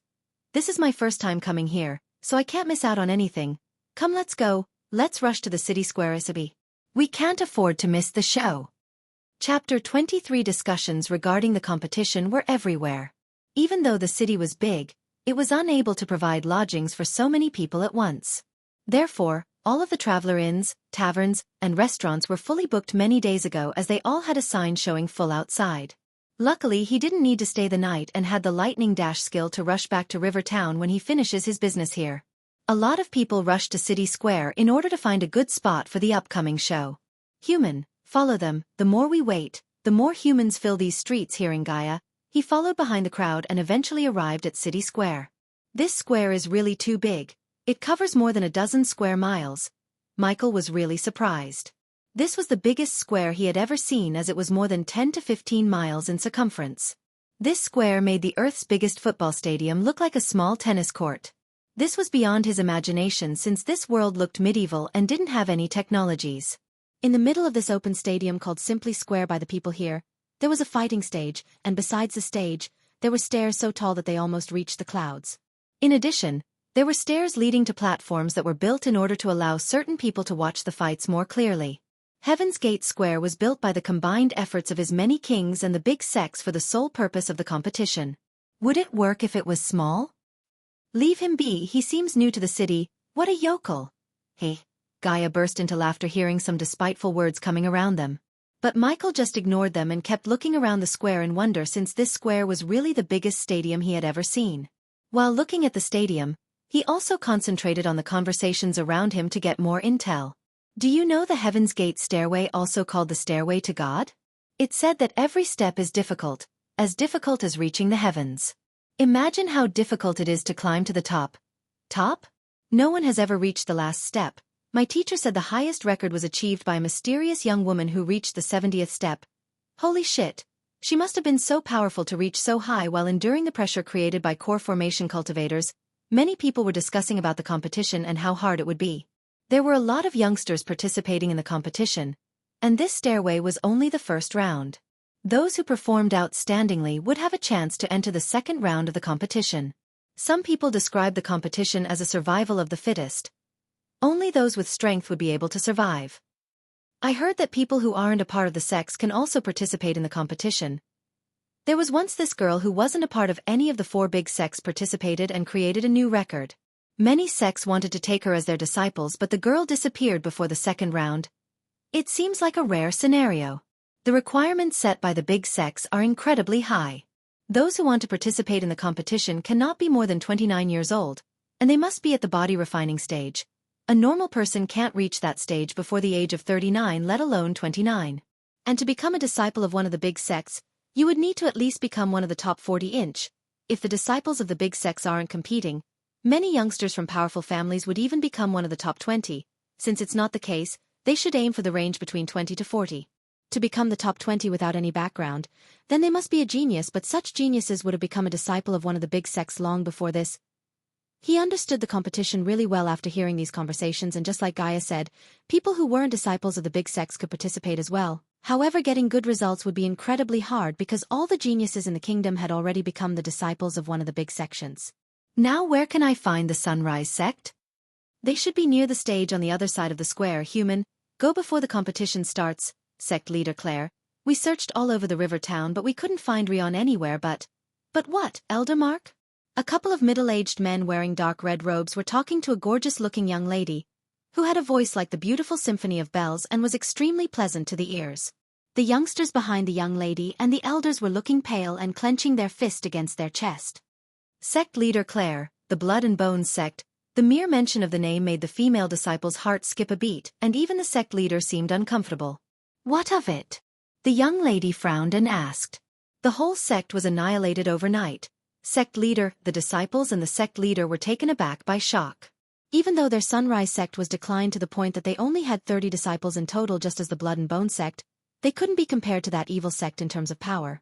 She might be the sect leader, but she was only a body refining stage level 5 cultivator, and the 4 elders were more powerful than her as they were all body refining stage level 10. It was only because the previous sect leader, her father, went missing that made her the new sect leader. Couple of elders quit the sect and joined the other sect when the 4 main elders chose her as the new sect leader, making their sect even weaker. Which sect did that? Or it was the king's army? Not a sect or an army, sect leader. They were killed by one man, soon after. The 2 elders started recounting the story of how the youth called the Ghost massacred the entire sect and burned Ralphie on a stake outside the city gates. The young woman's sect leader and elders were stunned and flabbergasted when they heard this. The pair of other elders and the sect leader was astonished by this story. They had never heard anything as incredulous as this in their entire lives. It can't be. How a young man in the body refining stage level 1 could kill Ralphie, a body strengthening stage cultivator? One of the 2 elders asked. I have the same doubt, Elder Sandra, but the whole river town saw him burning Ralphie alive.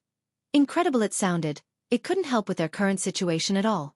Without Rion, their core disciple, they had no hope of getting into the top 40 and getting the much-needed resources. The entire sect's survival was depending on the resources given by the king. If Rion did not participate and get into the top 40, they wouldn't get anything and it'd be the end of their sect. If we don't find Rion, our sect will also become like the Blood and Bone. Dead. Hearing Elder Sandra, Claire felt like she was going to faint on the spot. Her father trusted her with the sect, and how could she let the sect die on her watch? It seems this is the end of our sect. Elder Sandra's voice broke as tears were flowing out of her eyes. A few decades ago, the Sunrise sect flourished beyond words, and their reputation was even spread across the kingdom's nearby Breedia. Talented youngsters would line up before their sect hoping to get admitted into their sect, and powerful cultivators would try to get a job as a teacher in their sect. During their golden age, they had more than 10,000 disciples, 300 teachers, and 50 elders. But now they were reduced to 30 disciples and 4 teachers who were also the elders of the sect.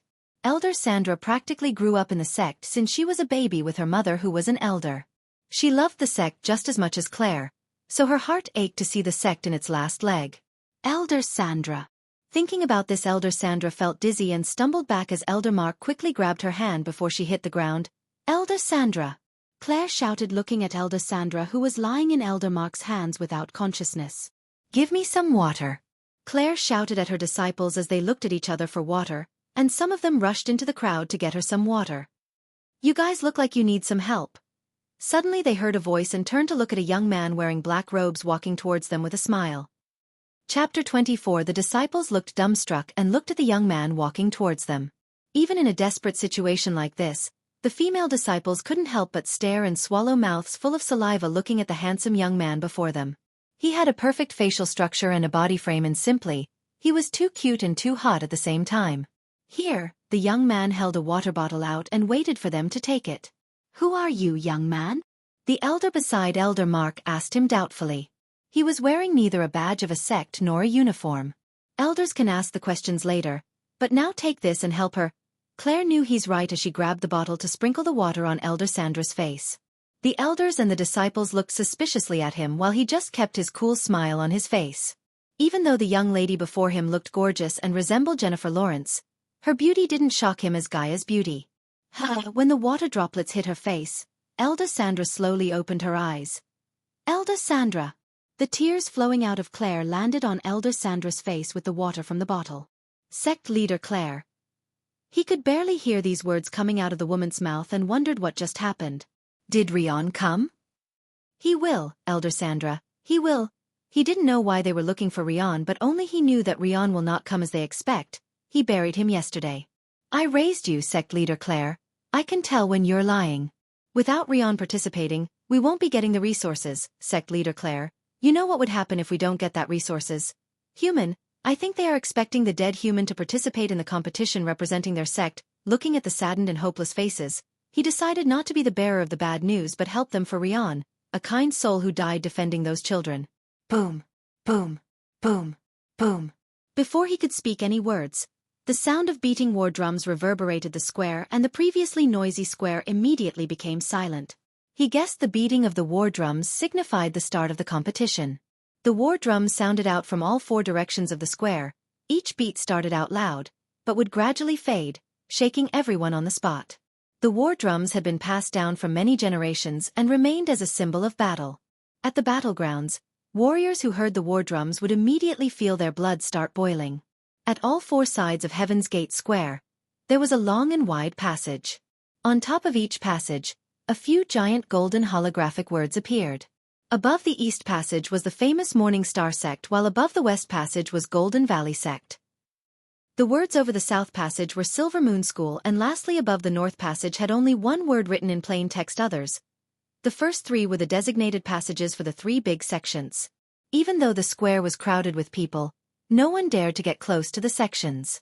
After all, no one wanted to do anything that could disrespect those big sects, as they all knew that although this competition was started as a recruitment ceremony for the youngsters, it was now turned into a competition between the big sections.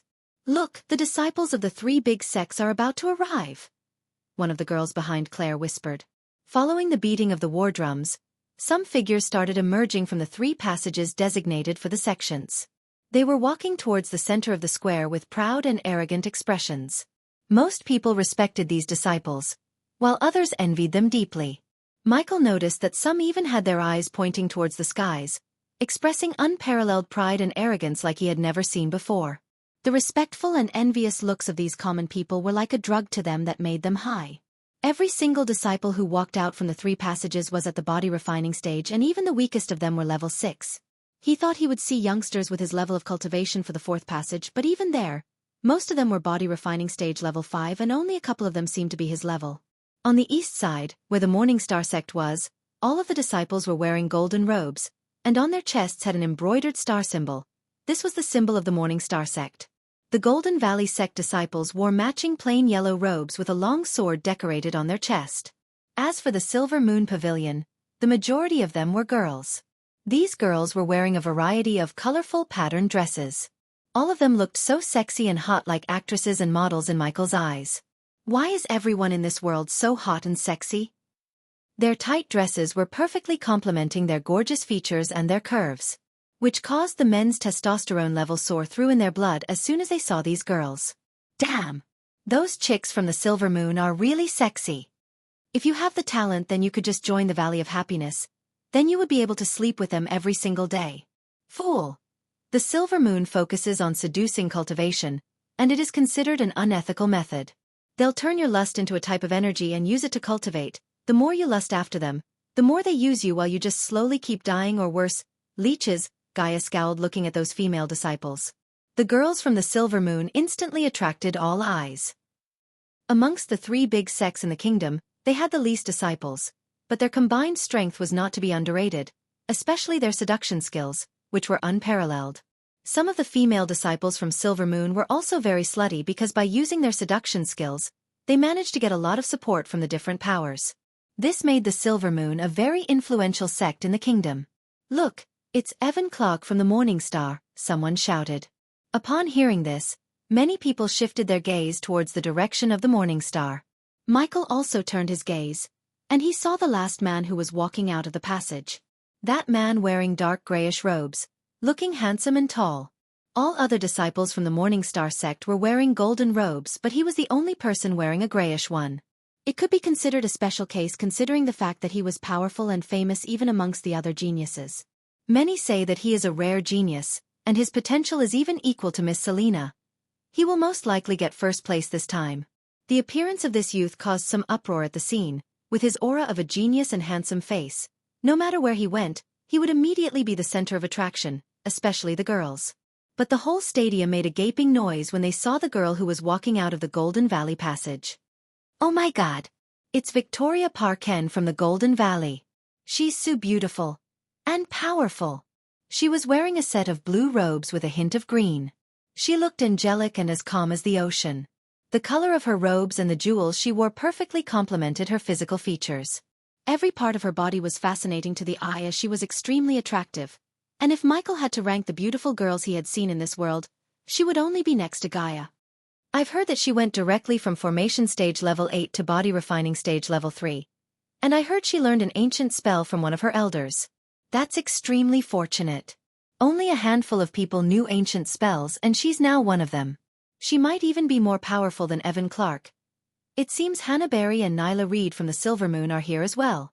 Both of them have the ability to fight with Evan and Miss Parker, but their chances of winning are lower. It's hard to predict what will happen. A lot of things have changed this year. No one can guess the final results.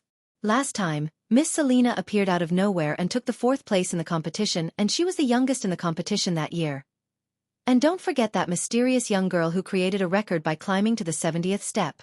I wonder if she will appear today, and if that happens, this will truly become exciting.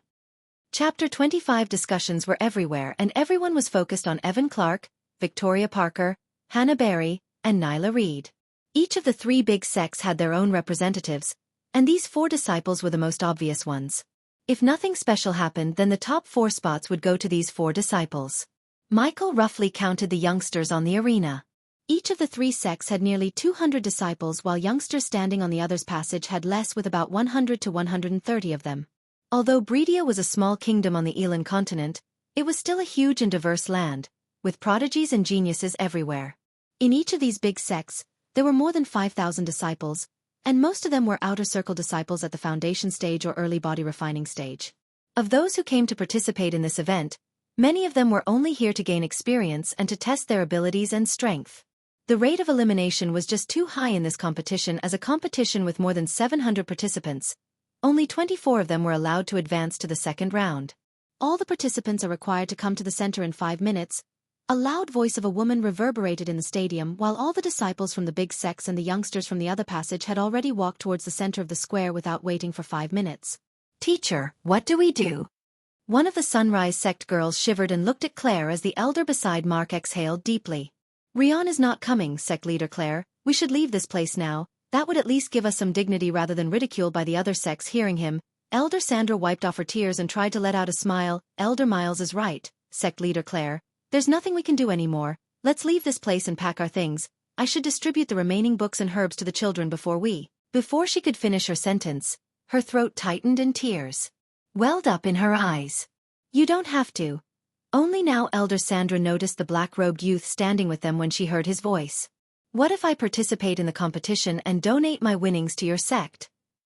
Everyone was dumbfounded and Claire was clearly in shock. The elders thought he was saying this looking at their dire situation and the goodness in his heart. Young man, it's kind of you to say this, but we can't put our burden on your shoulder, especially since you're an outsider. These people seemed extremely nice and friendly among the cultivators that he had met. Now he knew where Rion's kindness came from. He was taught by good people like them. Then I'll join your sect. Don't take this the wrong way, but you seem to have nothing to lose by letting me join. If I win, we'll get resources to keep the sect alive. Michael did not beat around the bush but directly pointed out their situation and made a valid point as the elders became speechless for a moment. Why? Why do you want to help us? Claire asked him. Because I want to. Now don't go anywhere and trust me to win this thing. Before anyone could speak anything, he started to walk towards the center, leaving them stunned.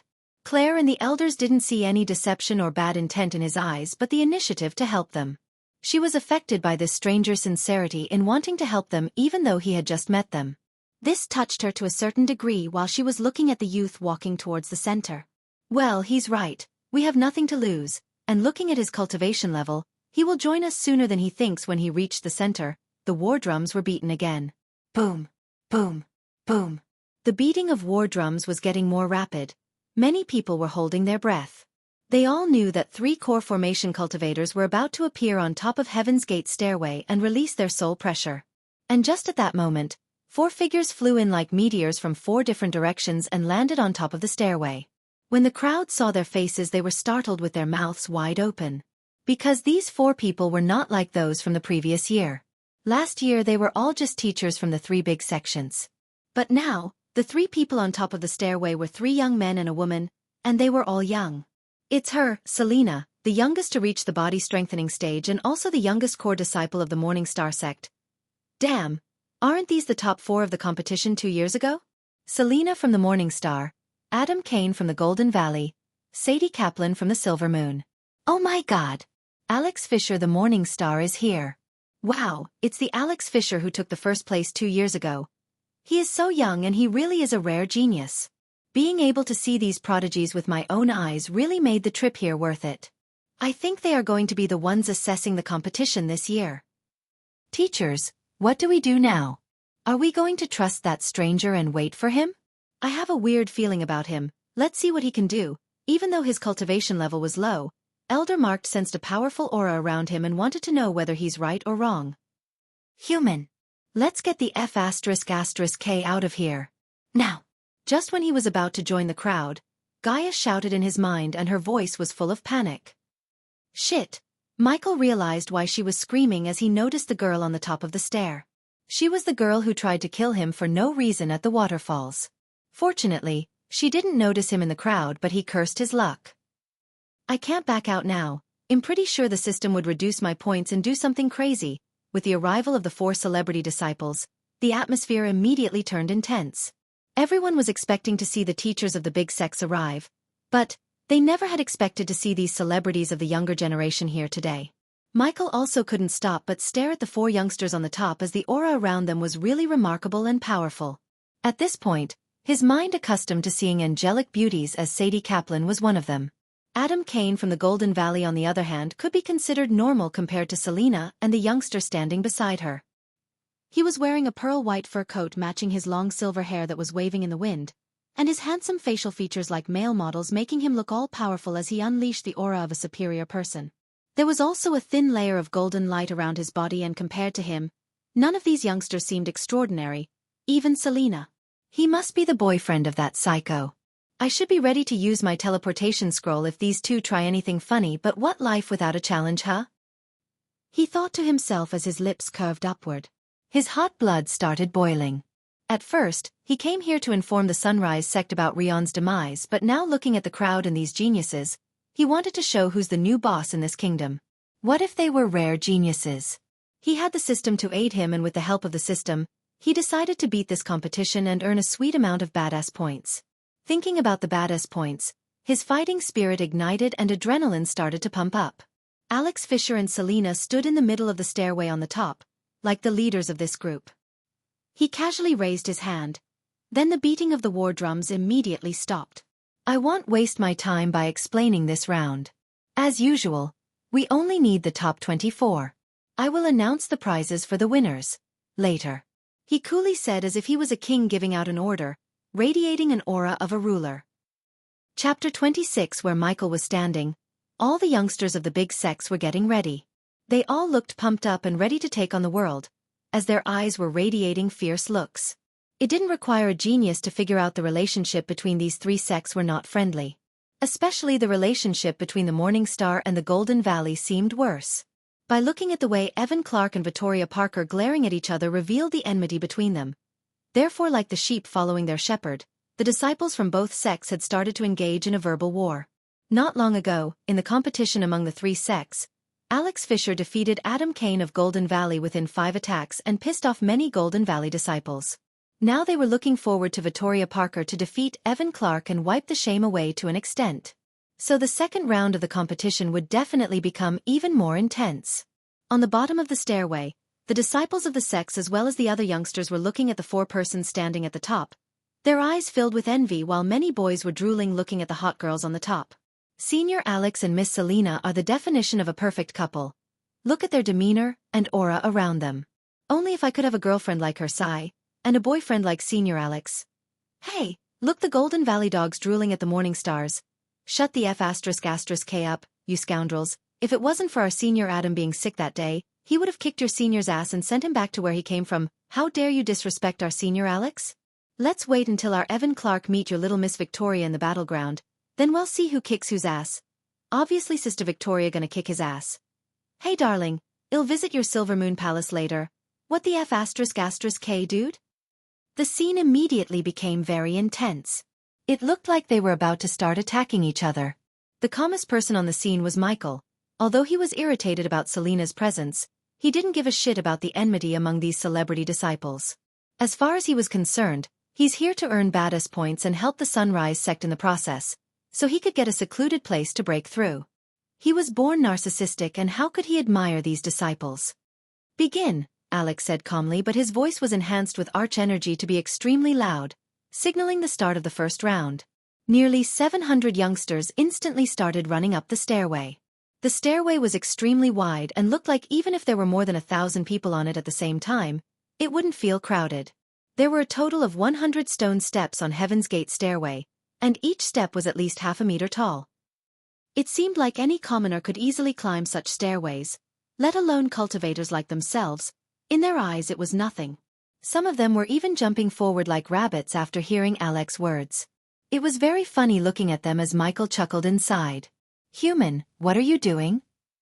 If she sees you, she would go berserk again. Ignoring Gaia's shout, he stepped onto the first step, the second, the third. And just when he stepped onto the 8th step, he felt a slight pressure. More and more people started to pass him, leaving behind. What the? Am I that weak? He saw the others climbing the stairs easily without dropping a sweat. It seems he's going to be last, one of the disciples of the Sunrise sect said, looking at Michael on the stairs. A bunch of steps above Michael, the youngsters who went past him started to slow down, feeling the pressure created by the 3 core formation cultivators. Unlike the teachers who came to assess the competition 2 years ago, these 3 were no ordinary cultivators but geniuses and prodigies of this young generation. Each of them was extremely talented and powerful, and the soul pressure created by them was no joke, and this made this year's competition toughest. The higher the steps they climbed, the more pressure they felt. Human, you're embarrassing yourself. Come on, cast your weird spell and disappear. Gaia couldn't bear to look at those ridiculing eyes of the crowd. System, buy the energy devourer and activate it. Ding! The host has successfully acquired the level 1 energy devourer. Activating the energy devourer. Loading 120. 119. 118. Shit. I need to wait 2 minutes? He exited the system and turned his hand around to see there's no one behind him, as he was the last guy standing on the 5th step. As long as you manage to enter the top 40, you can choose to become a disciple of any of the sects as you wish. Even though the crowd knew this, right after the words left Sadie Kaplan's mouth, the crowd became restless. What about the top 100? So that last kid could have a chance. He. I told you, human. Gaia could hear a few mocking words coming in her way, and she couldn't hold her anger anymore. Michael tried to pay no mind to these comments, but still, he became slightly irritated since he had done nothing like bragging or anything. Surprisingly, even some of the disciples who were above him started to follow the crowd by mocking him. They tried to relax their mind a bit by making fun of him. Look at that weakling. I bet he can't go more than 20 steps. 20 steps? Look at him, where is he standing? He's stuck at the 5th step, for God's sake. I'm sure that he wouldn't even cross the 10th step. The scornful remarks were getting more and more intense while he was waiting for the system to activate the spell. 30. 29. 28. Good thing he isn't wearing our sect name. Elder Miles sighed, looking at the young man standing last with eyes closed. Humph. But suddenly he opened his eyes and snickered at the disciples above him. Brushing his shoulder-length black hair behind, he began to walk towards them step by step. Teachers, he's moving. While the disciples of the sects were sweating and trying their hardest to climb forward, he was calm and had a smile on his face. Experience points converted 2,000. Experience points converted 3,000.